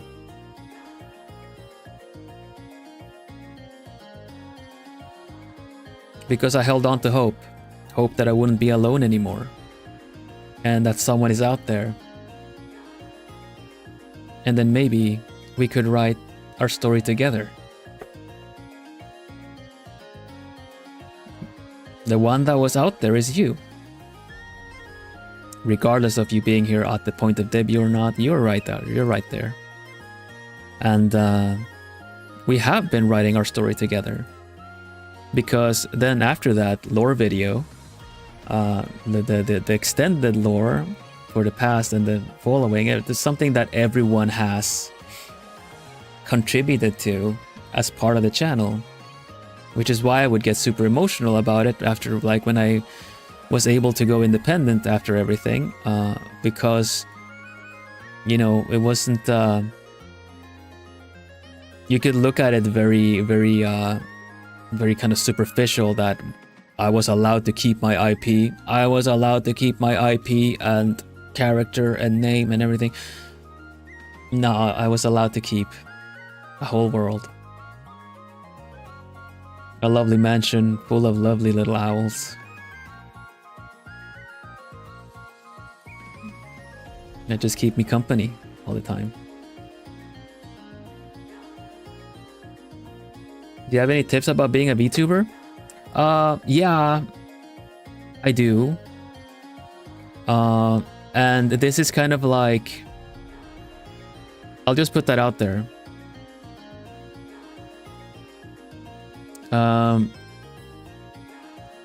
Of course, you can create whatever content you would like, but I think the most important thing is to find your niche, find what you like to do, and try not to think too much about everyone else is doing.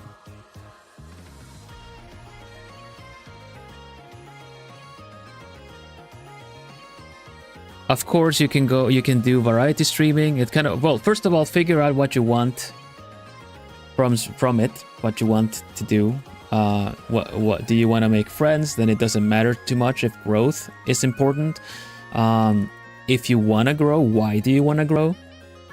Do you want an audience for a future project? Do you want audience because you're doing something else, you know, that requires it?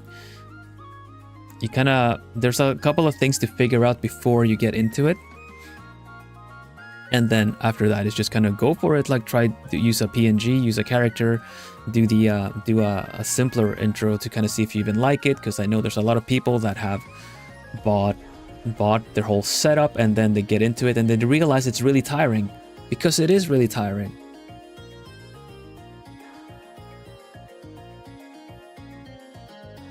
There's so many streams where there's a lot of quiet. There's also a lot of streams where there's no quiet at all. There's a lot of risks with different angles to do, and I'm not gonna speak for anyone else, any other angle, because I do mine. So, but think about it like doing something cozy is teetering really close on the edge of boring.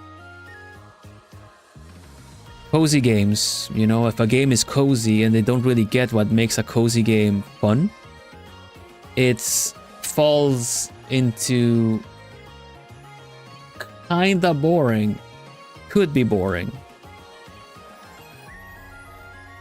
So it's I don't really know all the answers to everything. I just know that I have the thing that I want to do. I used to play games. I used to play more games because I was part of a corporation that I guess kind of wanted to do the thing everyone else was doing. But now that I get to build this channel further together with you guys, I find it a lot more important to do what I want to do and be creative and be able to inspire creativity in everyone, because I feel like that's something that is missing online now. Hey Yorkie, welcome.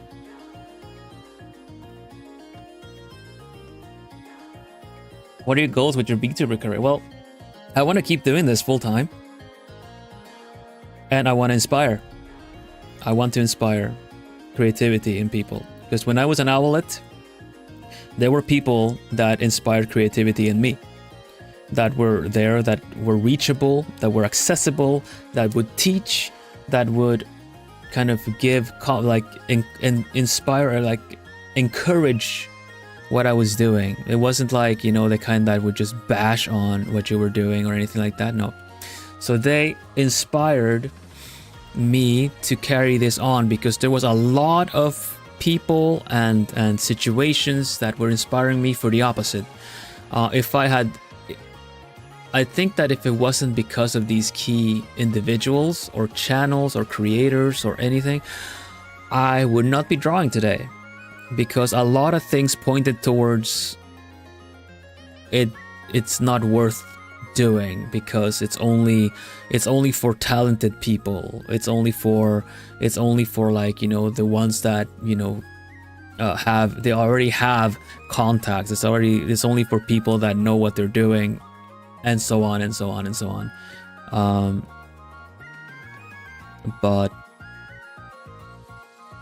I just realized that as things have changed online a lot, those kind of spaces that inspired me are not around. They're not available as much. I even found inspiration on platforms like Twitter, interacting with other people, but the thing that brings people together, equal-minded people and stuff like that, they're being phased out for algorithms that, you know, kind of just want to keep people around and not really connect people.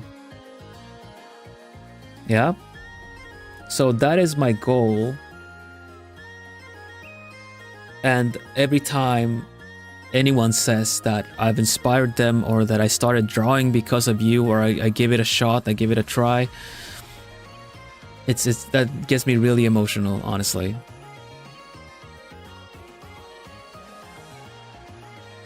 You know, it really does. It feels amazing. It really feels like everything really was for this moment, essentially, you know?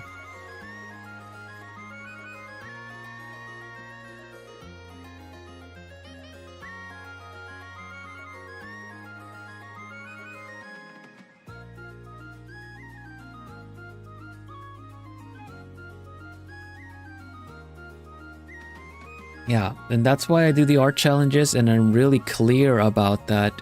It doesn't have to be, you know, it's not a master class in how to draw.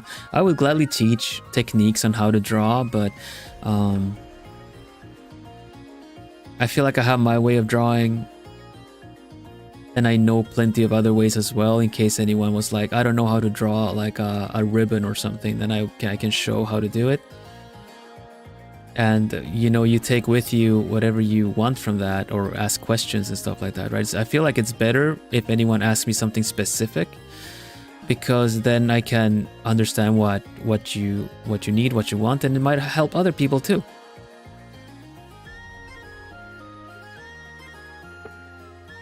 One thing I can say is the reason why I'm so intrigued by your designing was because my family owns a restaurant called Owl.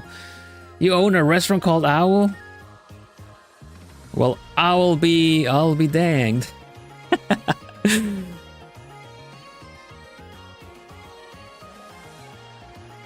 Is it because I'll have the special? I'll have I will have some a beef steak with some fried potatoes, please. That's awesome, Miri. And I can only repeat, you're doing an amazing job here, Vil, as do the Plumies in making this a wonderful place. Legit, we have a big antique medieval owl statue, so I was told of. Hold up, he's an owl. I am indeed an owl. I am the noble owl.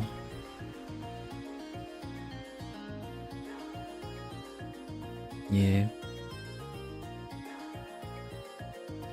As a green owl, a green dressed owl, I also did language-based content for a while too, while I was in the corporation, trying to find some niche that would work. Yeah, that sounds amazing though. That was like a cool restaurant.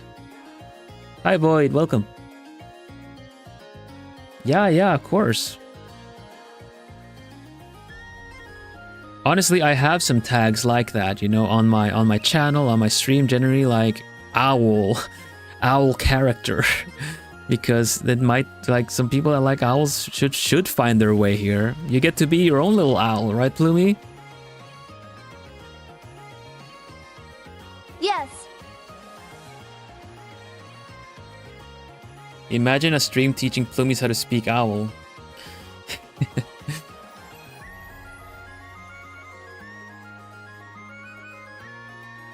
Hoot hoot.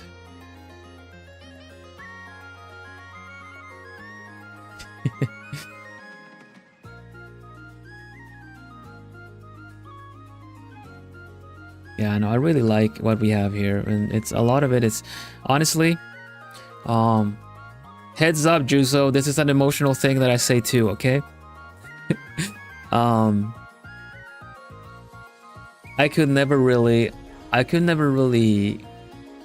can't force the community to be something, you know? That's something to remember. You can never force your audience. You can only inspire and encourage, and you know, trying my best to do this. Sometimes a lot of people say that the whole coziness, the cozy vibes and everything, it catches them a bit off guard, almost like they didn't expect it to be so cozy, so nice. So the whole trying to do this, set this kind of space up has its little trickiness to it, right? But I will say something that is said in the community is that chat reflects streamer usually, and it's usually said in a way that is kind of teasing, because if people in chat are very chaotic and they're causing trouble, they're teasing the streamer and stuff like that, it's like, yeah, well, chat reflects streamer.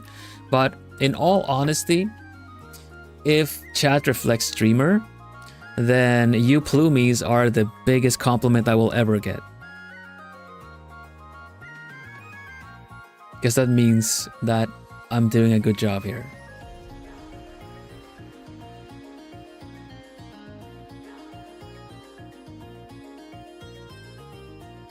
Because you guys make lovely look easy. I mean it, I do mean it. You guys inspire me to want to keep doing my best.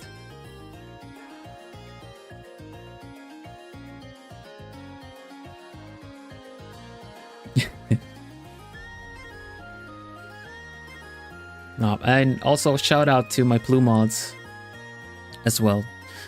Miri Mage and Natsu. You guys have been tremendous help in this.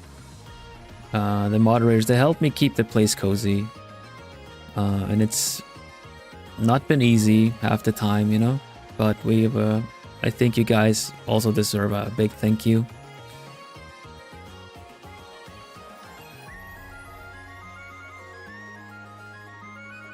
Because it's a joint work. Like all the plumies, you guys also play a big part in building the community that you're part of, obviously, because like I said, I can't force a community to be a certain way, but by fostering things, like Miri is really good at greeting people that come in. Holy hoot! Holy hoot! Lapis_dragon has recruited new alchemists. Wow! Thank you so much, Lapis. That's so lovely. Thank you so much. Justo, yo, you got a gifted. Stitcher, you got a gifted. What? Oh gosh, Lapis the sharpshooter. No wonder you're an owl, huh? That's awesome. You get little feathers. You get your own little feather now. Yeah. Alright, so Juzo and Stitcher, anyone that is a member, actually, you get a I say free, but you get a voice pack included. It's a White Day voice pack. It's a really cute one. You can if you go to the video part of my channel, you have that one's really nice. Like that's great. Like I mean, I need to remember to talk about it more. There's a White Day voice pack that is, you know, a bit Valentine's, a little bit Valentine's coded, and you guys get it as part of the membership now. So take a chance and have a look-see. It's right there. You can listen to it after stream. but you can find it on the video part of my channel as well. It's for members only, and it's a cute little story about making chocolates. Yeah, you can gift memberships, and it's like buying memberships on their own. I'm not entirely sure how to do it. Lapis, you just did it. How do you buy memberships?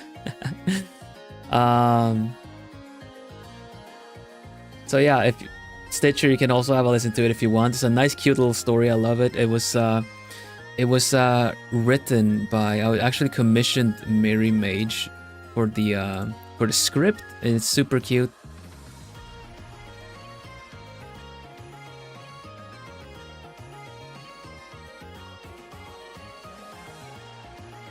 And yeah, this Friday we're gonna, for the members only, the next stream is a members only stream. We're gonna be drawing on a Magma board, which is like a browser-based drawing program, and we're gonna draw together. I'm gonna grab some group images, like a group photo essentially from Tomodachi Life, and we're just gonna pick a character in that group photo, and then we just draw our character in there. Just go to the bill icon next to the chat and then go to gift members. Then choose your amount and pay. Oh, okay. Well, it's not strange, Amelia, because Twitch, which is like one of the biggest streaming platform, I would say, they make it a lot more accessible and easy to find. But gifting and just generally streaming on YouTube is a bit different. It works a little different. Yeah, for sure, you're welcome to be. Wanna draw, you can draw, otherwise you can just hang out and chat. There's a lot of members only streams as well that you can also watch the VODs if you want.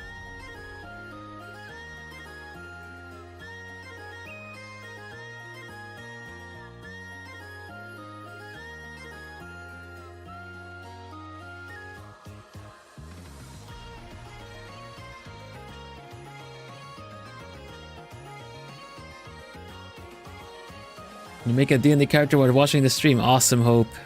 I hope it turns out okay.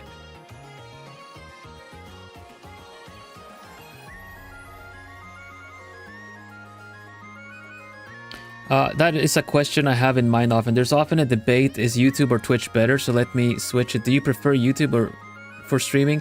I have experience with both, so to say. I know how Twitch works. But let's see. Tomorrow's your birthday. Happy birthday to Marinara. Happy birthday.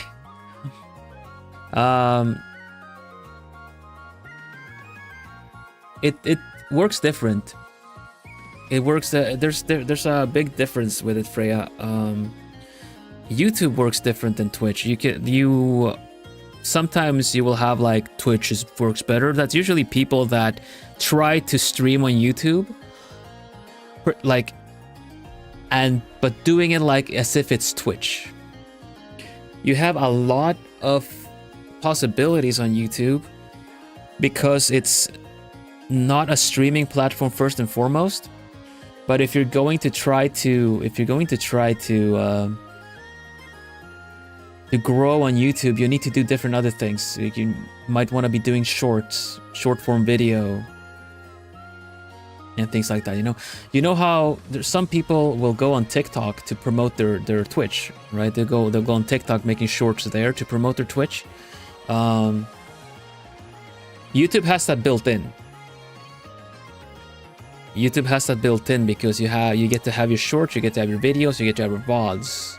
So, and also YouTube is not very good for variety streaming because YouTube has a pretty good algorithm.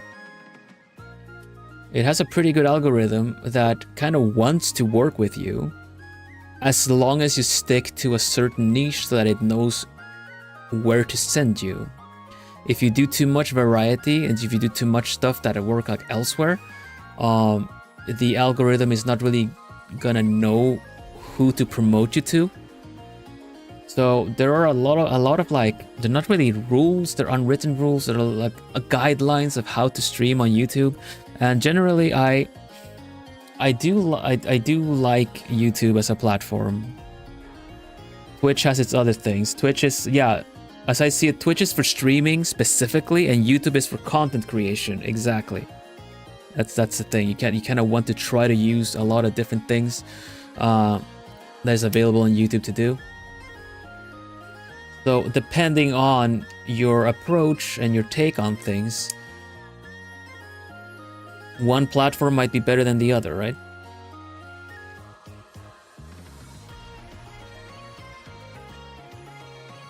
So you would say for experimenting, Twitch is better. If you're set, then YouTube works better because of algorithm. Yeah, I think so.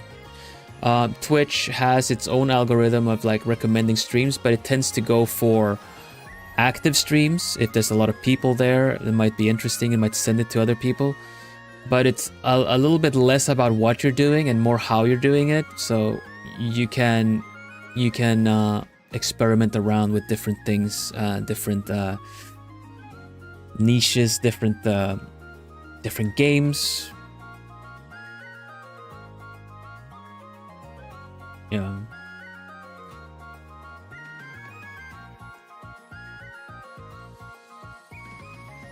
But like the people, there was a while when Twitch kind of changes its rules and kind of monetization things. Sometimes people want to kind of boycott it and they move to YouTube, but things work different.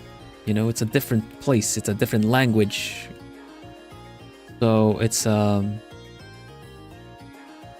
different game, I guess. It's a different game. Different. There are different rules or different. It just works different and completely. It's kind of like one is like watercolor, the other one is acrylics. Kinda similar, but they kind of work different.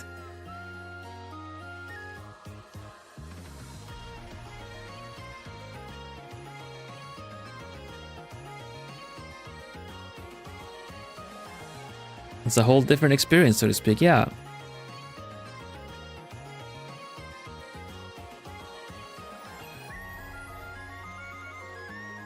For me, the YouTube platform is my main thing because, especially now that I also opened the community thing, we have the community tab. The YouTube platform makes a lot more sense to do things like I do, like do feature streams, invite a whole community, because YouTube has a built-in community as well. I feel like it's easier to get discovered on YouTube as long as you're willing to make shorts. Yeah, exactly. I've had a lot of good luck with some of the challenges as well. Like you make a short specifically about the challenge.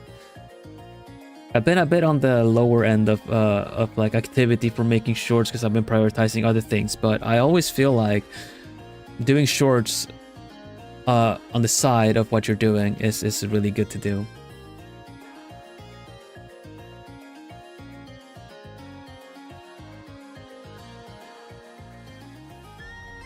But then there's the whole thing of like, you kind of want to have something like not like a story per se, but you kind of want to have a goal and purpose with your shorts as well, so that they hit a better, a nicer audience. I see, like I've also done shorts like that myself, that you kind of needed to be there to get the context, and those are not very strong. Like sometimes I would make shorts based, like I just posted one, like was Tomodachi Life, right? I posted a short about Tomodachi Life. That is kind of like more for the community and maybe people that like Tomodachi Life to kind of be like, oh, that streamer also did something funny, right? But it's kind of harder for people that don't play the game to really relate to it. It's more so like a little bonus for people that already are on the channel, that follow me, to be like, oh yeah, that was really funny, you know, that's really funny, like because that might also boost channel and other content that I do. It might boost my stream, it might boost other things. It just works different.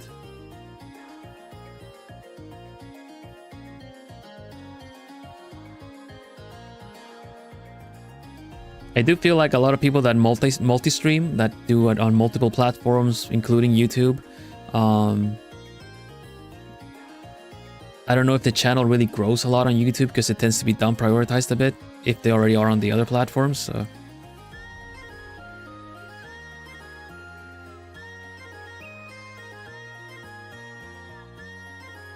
Okay, so if you had a streamer that often focuses on story games, do you think for content it's better to use YouTube so that the streams before are better to find?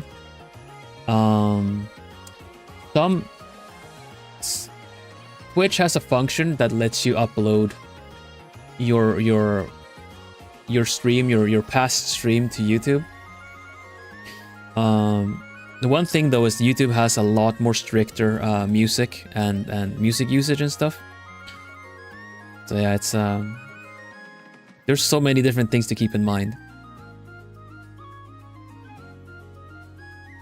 One thing I've said as well is that a lot of content creators, for instance, because I was in a corporation, I was like a corporate VTuber for a company. We had a little bit stricter rules about, you needing to have actual company and licenses to stream games. You couldn't just like, oh, I'm going to stream that game, no, because you're kind of part of a company. You need to have the license to do that. So you kind of needed to have management contact different like the companies to get permissions for it and stuff like that. And there are some companies that just don't want you to stream their game. So then you can't stream the game because there are like legal repercussions and stuff. So the thing a lot of people don't know, because you just see what other streamers are doing, is that you as an independent creator still need a license and permission. Most game developers will have that written out on their websites, on their press releases, what is okay, what isn't okay for you to do.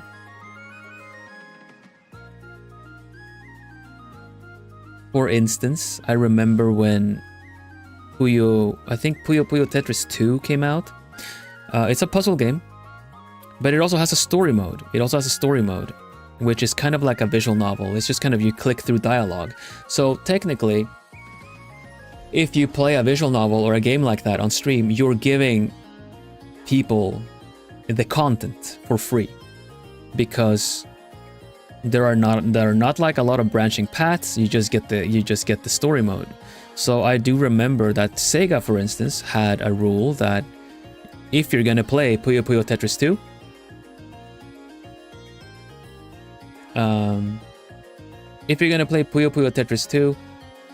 you can play puzzle mode, versus mode, and if you're gonna play story mode, you can only play up the first chapter and nothing more.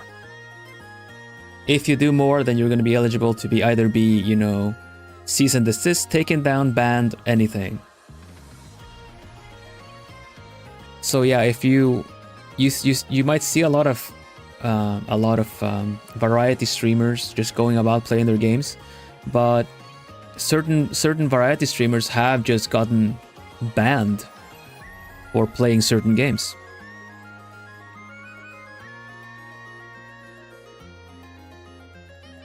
If you get an early access to a game, there's stuff called embargoes that essentially say you can play this game and prepare content, but you can only post the content at a certain date, or you can only show about this much.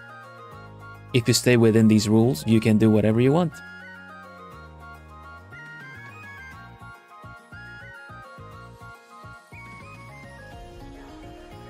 I think, let's see, on the channel I've had 2 sponsored streams. I've had 2 sponsored streams on the channel, which was Rune Factory, Guardians of Azuma, and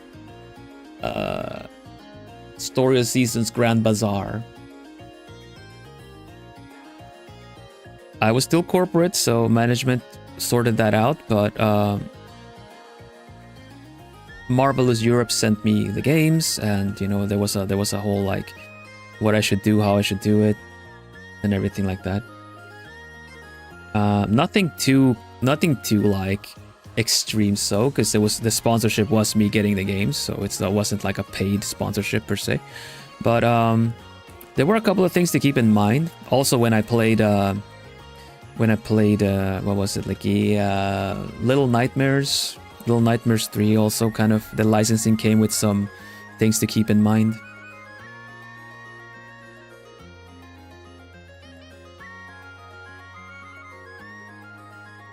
Occasionally I play cozy games, Amelia, but like ever since going independent I stick more to the art part of it all. But I did play Story Seasons Grand Bazaar on the stream for a couple of streams to show off the game and so that people get a good impression and everything. This was a while back. Hello Olivia, by the way. Sorry for not saying hello. So yeah, it's getting the talk is getting a little technical, I suppose, but it just I'll just round it up by saying that whenever you get an early access to something, or whenever you get to if you want to play something specific, you might want to look up the licenses for it all, especially Japanese games, because the companies in Japan, they care a lot about licenses and permissions and what to go about it. And for your own safety, don't play visual novels unless you have gotten permission, like a Western visual novel or something, because those are the games that tend to be you know, kind of the content is what you're showing essentially on the stream. I think most recently the like don't play Steins Gate. Don't play Steins Gate. Game demos is fine because they are demos. They're not the full game.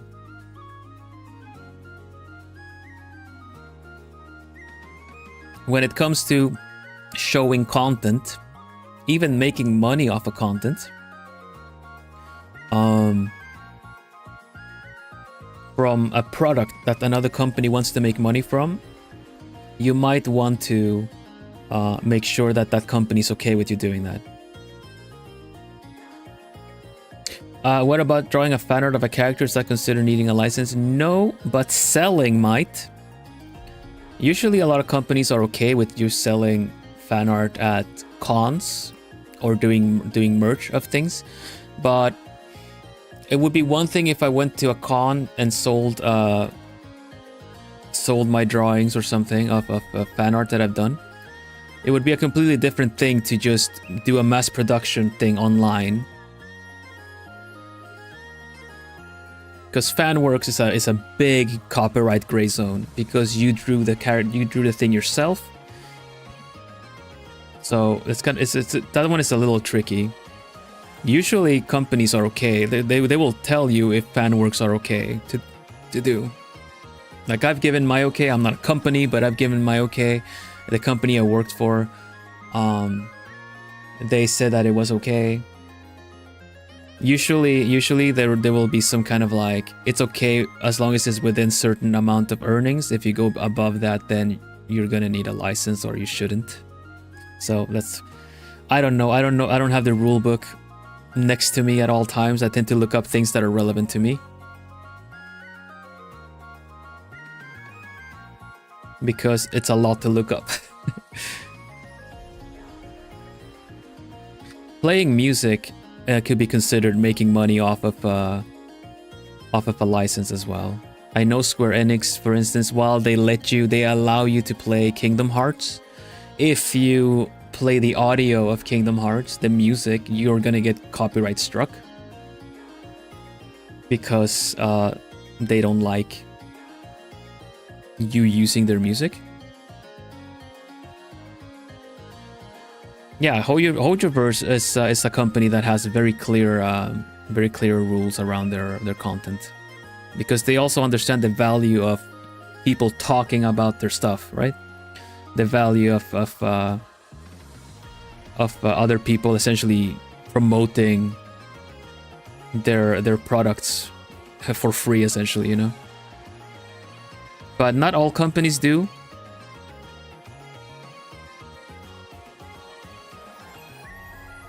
I'm not gonna name any names because it's not in my position to do so, but there are companies that consider that if you want to create a channel around their games, you need to first contact them. Secondly, you need to pay them 75% of all your revenue that you make from the game. All revenue that you make when you play the game. So there are some companies that doesn't matter if you are independent or not. If you're big enough, they might come after you. If you're usually people that stream kind of and you don't save the stream after or something like that, that's fine because they don't really have a way to track you, but yeah. Companies with creator programs are really good to work with because then you know that they're okay with it. I think the company that Link belongs to, I'm not gonna say the words because in case it gets tracked. They had a creator program, but they had the kind that if you wanted to play the games, you had to. I don't even know if it's around anymore. They tried to do it. They had a program where you kind of you could apply to be part of their creator program, but then you would only get part of their revenue. They would be like eligible for a lot of the stuff that you make. You were in the creators program for Tears of Themis? That's awesome. They sent physical merch. That's amazing. Wow. That's so cool, Mary.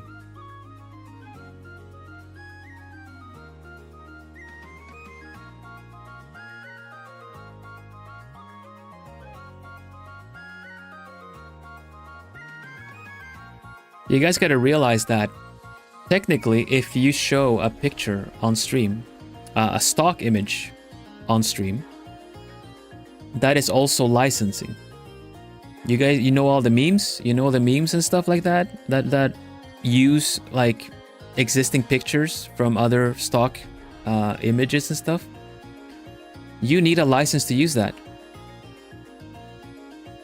I remember, I think it was HoloLive. There was a creator that would do a meme show, like people send in your memes, I'll review them.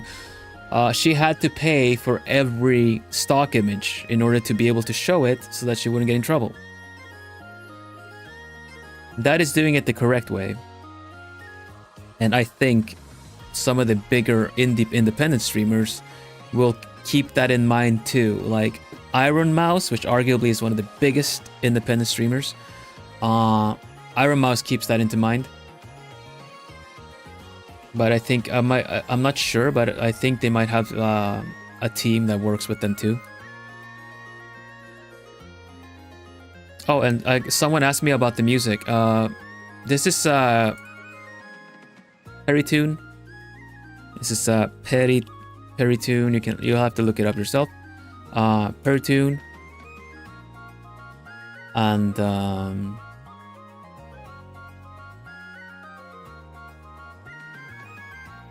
the music is Deep Woods 4. You can look for Deep Woods, and it's they have different Deep Woods. This is 4. This one is 5.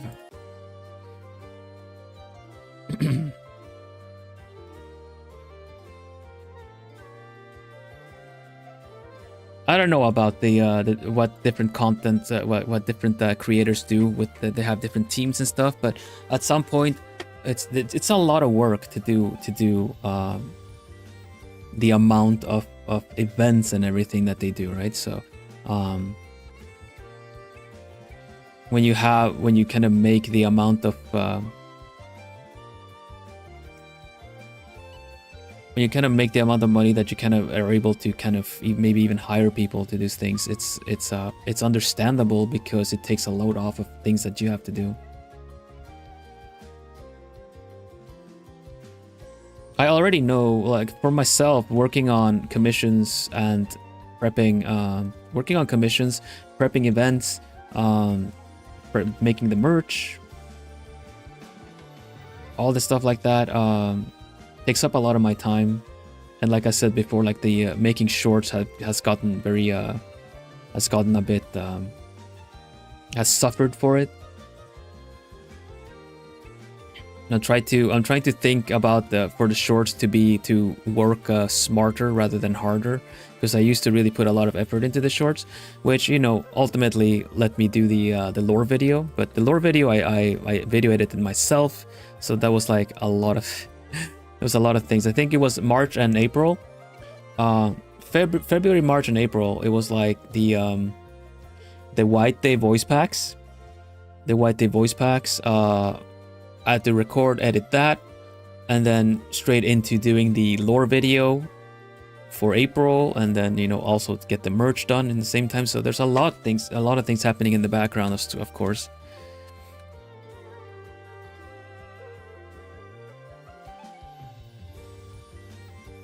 Yeah. I mean, I've given the okay that you can make fan merch. Lapis sells some Vil stuff on cons too, yeah.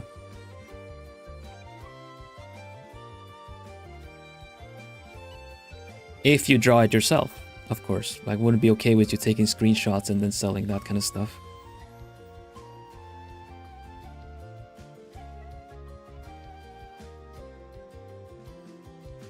I do allow this. Yeah, I do allow the selling too. Yeah, if you go to a con and you make a print and you want to sell it, yeah, it's fine. A keychain, just show me. I want to see what you do. Show me, and maybe other plumies would love to get it too.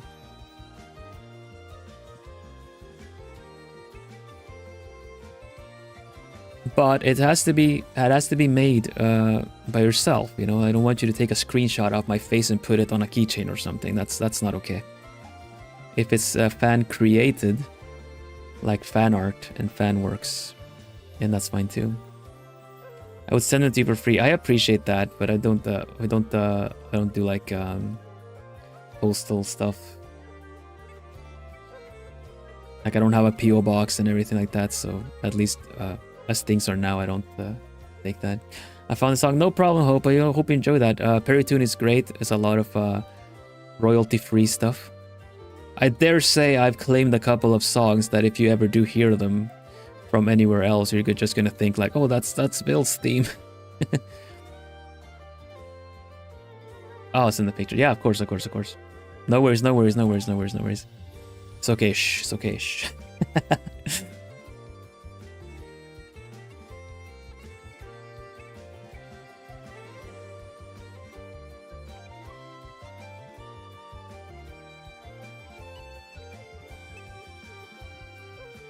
Okay, it's about time to round up stream, I'd say. Let me just indicate a little bit more on this.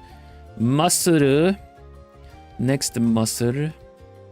Something like this, I think, maybe. Yeah. This is connected to shoulder and connected to chest.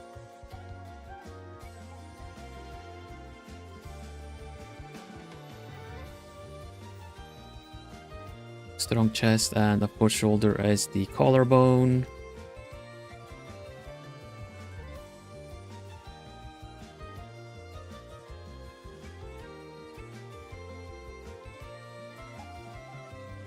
This stream is making me tired. I feel like I've been talking a lot more like authoritative almost today. It's a bit less sleepy than my usual calm voice, but I just pulled along, and I think it's an interesting topic. Because there's a lot of people that aspire to make content, which is a lovely thing, so that you can just, you know, put yourself out there. But I guess it's just because I've found out about like a lot of these things, and also realized that I just kind of would like for everyone to keep in mind that even though it looks very accessible, there are some things you might want to think about. But there's a good way to circumvent the whole like getting flagged and stuff. Like, it's basically to not save your streams. I like saving my streams for the VODs, of course, for everyone that can't be here on time, can't be here and due to time zones and accessibility and everything, so you can watch my streams back. So for me, I have to keep in mind what won't kind of get it flagged for you know, copyright material and stuff like that. YouTube is tricky like that, because I remember when I played Undertale, I kept getting flagged because of people's ban works. They had the licenses for stuff, which is wrong, and you know, you could dispute it, but it just becomes so much work to keep disputing, you know, the music all the time. So for those streams, I just essentially took it like, you know what, yeah, I'm not putting ads on things anyway, so yeah. Link is looking good, thank you. I'll figure out his musculature. I don't have that many streams to work on this anymore. Like, let's see, how many streams do we have left? How many weeks, rather? Because I might wanna... Let's see, we have... It's this week, next week, and then it's time. I have 2 more streams. 2 more streams to work on this. And then it's time for the feature. Oh man, I don't know if I'm gonna make it, man. I guess I'll have to Archie Taxi it. Let's go Archie Taxi, let's go. Nah, it looks pretty good. Like it's mostly about the details on Link, and I think I could probably round this, Link up pretty good.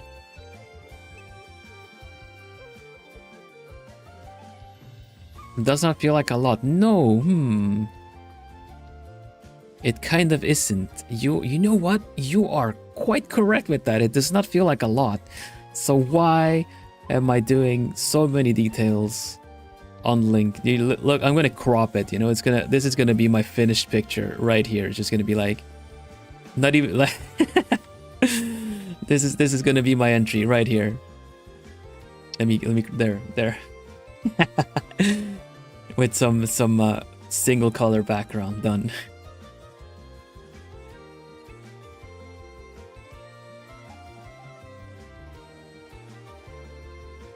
You just realized that my hand isn't my real one? Oh, this one? I mean, technically kind of is. It's tracking.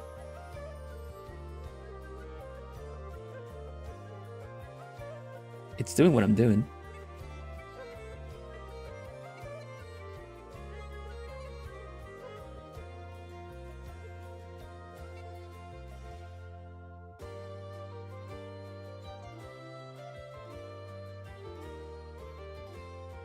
Nah, we'll,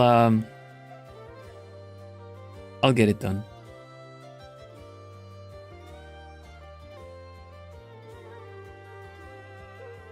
It's gotta make sure the boy here has the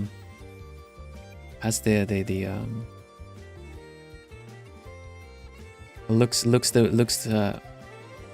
appropriate, you know.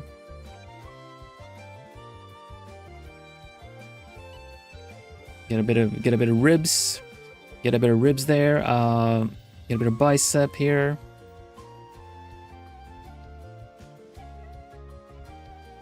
A bit of shoulder. The shoulder. And then do those like tattoo things he has later.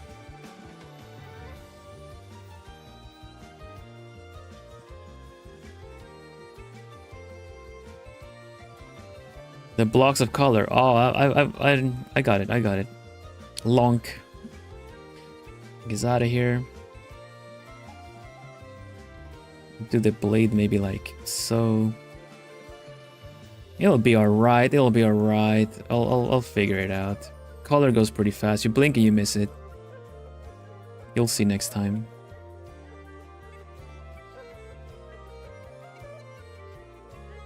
I could just move the other shoulder back and have his sword kind of meet hers, but I think I'll still stick to the thing.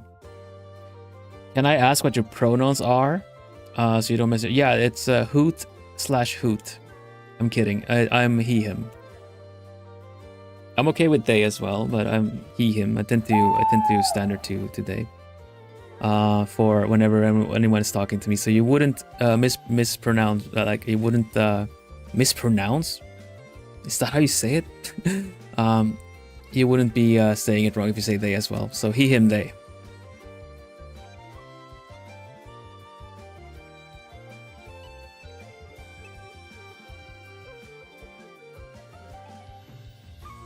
Misgender, mispronounce.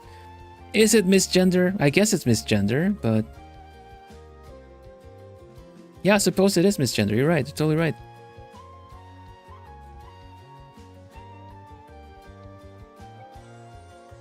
So weird. Why did I find that so tricky? It just really that really made like my head blue screened. My head blue screened.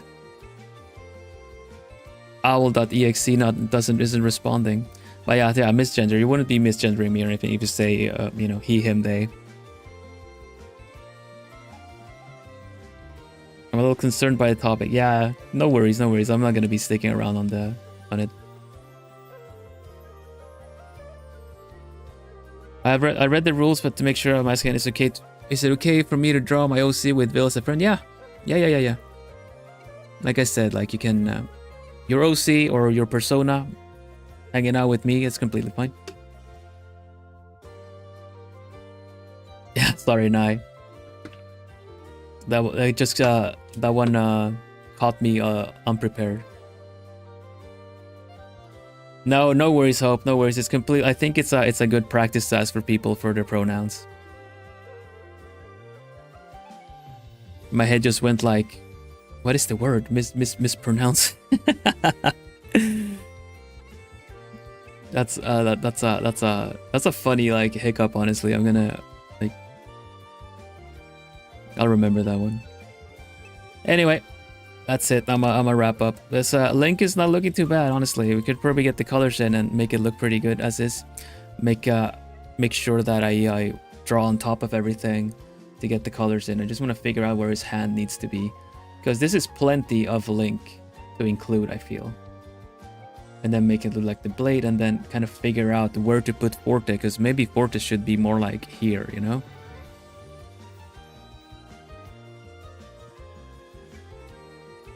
We'll see.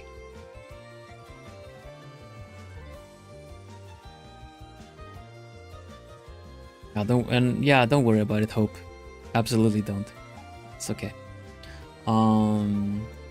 Yeah. I'll use all of my architaxi prowess to get the background done and everything.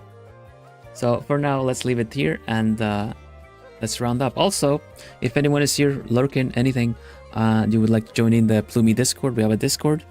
Take it away, Plumi. We have a Plumi community Discord.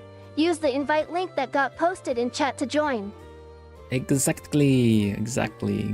And if you like my art and you would like to commission me, consider that you can also get some of that. You have a little here. Commission. Did you know Vil does commissions? It's true. Check out his VGen. Thank you, Bloomy. How about a turkey? How about a turkey with the merch promo as well?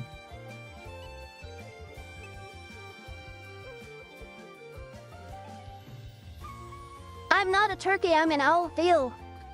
Okay, you're right. You are an owl, but I mean, you're not even an owl though. You're a Plumi. But you just say you're a Plumi. Oh. Yeah. Same difference. Yeah, I guess you're right.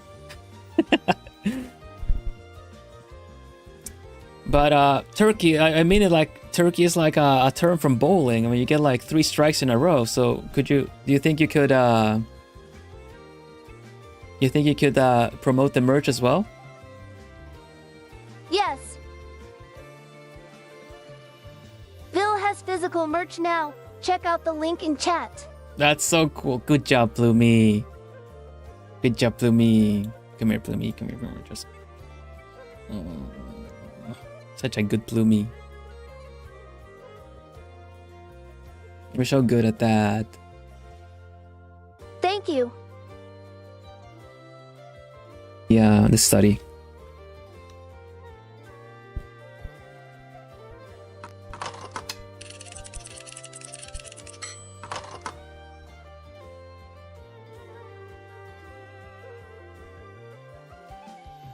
And of course we play the theme song.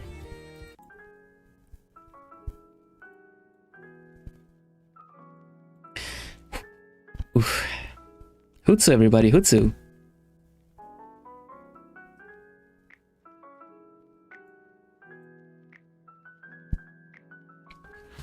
We say Hutsu on the channel as I started off essentially as a Japanese affiliated VTuber. In Japan, they say Otsu, short for Otsukare-sama deshita, which means job well done, thank you for your hard work. My voice is glitching? Wow, really? You know, I actually saw that it happened. Is it okay?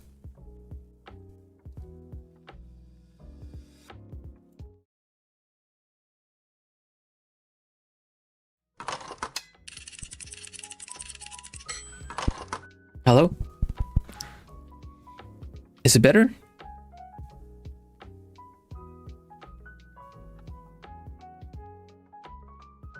It's better? Okay, good. Don't know what happened there. Thank you.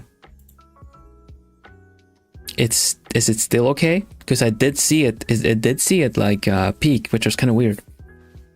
Okay, good. Thank you for letting me know, you guys. Thank you. It really helps a lot. All right, cool. So yeah, like I was saying, Hutsu, we say that instead of Otsu, which is short for Otsukare-sama deshita, which in Japanese means thank you for your hard work. Job well done. Magic must have been a bit unstable. Must have. Clearly. So, yeah. That goes for me, that goes for you guys. I feel like I've been talking up a storm with all kinds of different things.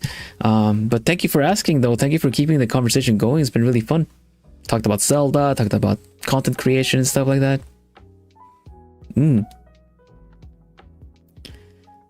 yeah, Hutsu for me, Hutsu for you guys. You guys are drawing on your entries. You guys are just being here, being lovely, keeping me company. I feel like your microphone is having a little less filter. I'll look into it. Did that happen before or just the whole stream now? It capped it, not supposed to. So if you can put up with this for now and I'll wrap up stream. I'm not going to be able to fix it now.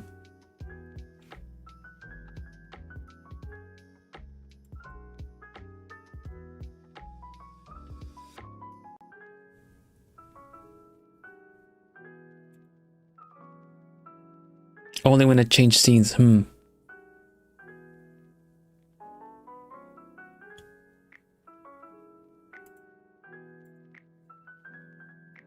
No, something happened. Volumes are off. So there's just something that is wrong, and I for some reason it happened. I can't really do much about it right now. I'll have to restart things. So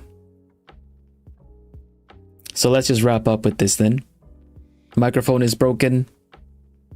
Yeah, I'm ending anyway. I'm not going to try to fix it now. I'll look into it for next time, and I think it's just going to work on its own next time. Something happened. I don't know what it is. But yeah. Really fun stream. I was very... you kept me talking. That was really nice. And I got work done as well. Good job, you guys. For doing your own entries, being here. Thank you so much.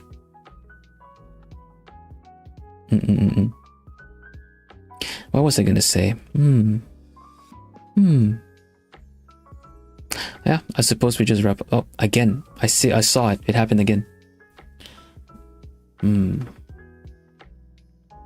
It's gonna be difficult to actually wrap up if it's gonna be like that.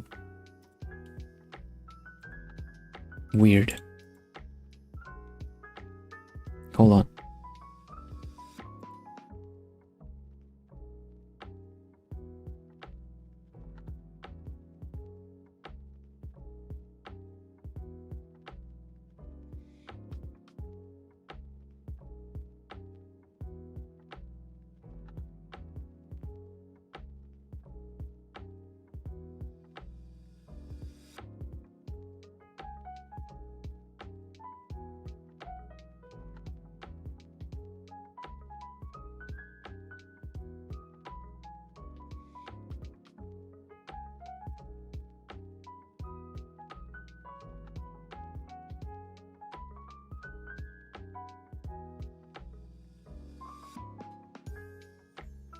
I can't really find what it is, and it still looks wrong. So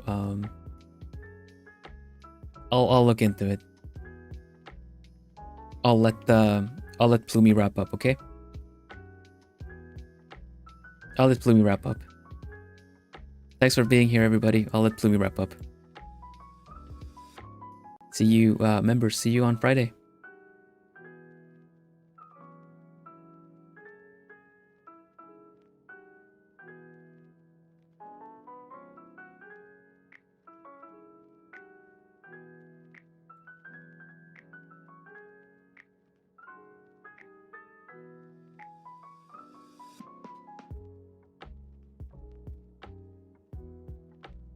That's right, it's my show now.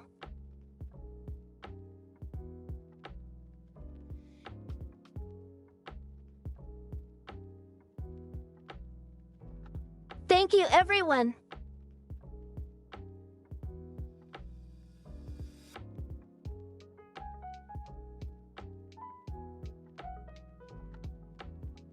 I should thank the sugar plumies, though.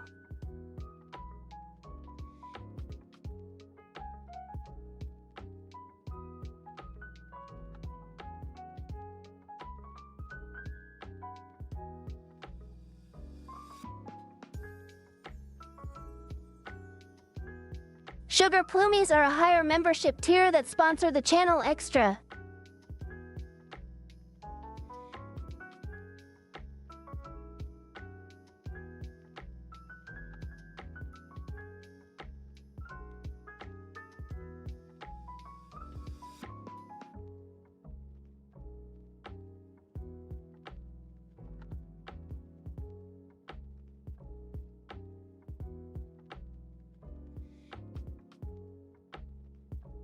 So as a bonus for getting the same members' content, they get individual thank yous at the end.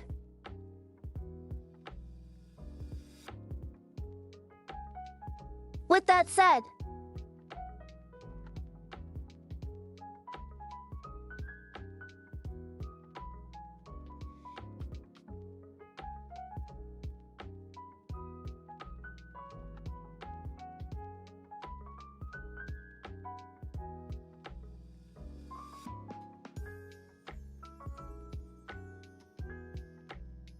Julius, thank you for being a sugar plumie. It really helps out a lot. Hoot hoot.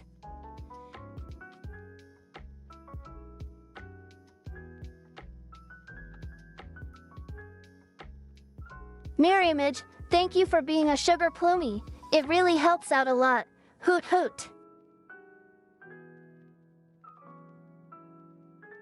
Natsu, thank you for being a sugar plumie. It really helps out a lot. Hoot hoot.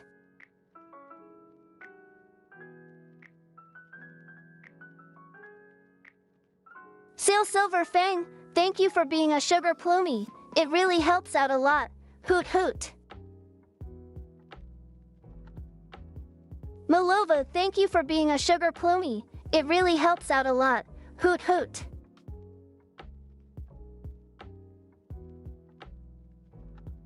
Bird Kai, thank you for being a sugar plumie. It really helps out a lot. Hoot hoot. Mako, thank you for being a sugar plumie. It really helps out a lot. Hoot hoot.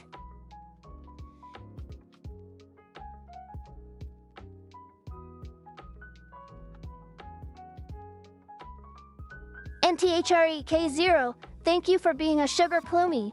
It really helps out a lot. Hoot hoot.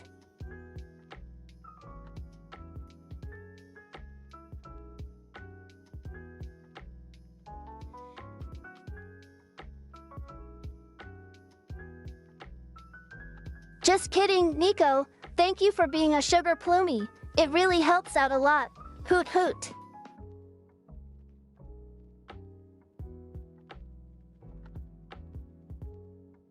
Estify, thank you for being a sugar plumie. It really helps out a lot. Hoot hoot. Lapis Dragon, thank you for being a sugar plumie. It really helps out a lot. Hoot hoot. Nyajime, thank you for being a sugar plumie. It really helps out a lot. Hoot hoot.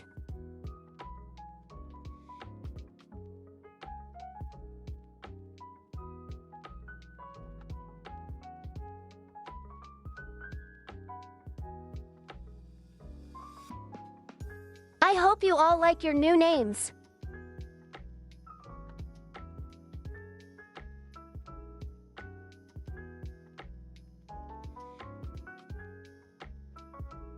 I'm just an O. Hoot hoot.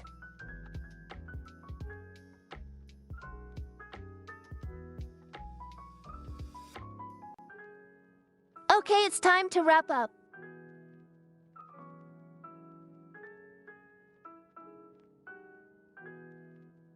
Do you guys know what to say?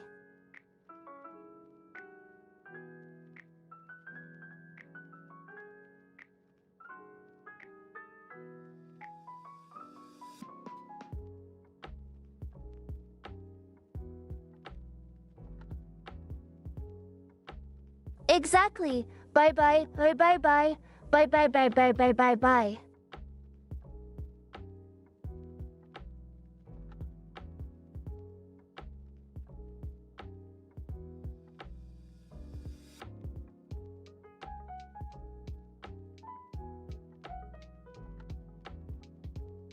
Stay lovely, ever plumey. We'll see you again soon.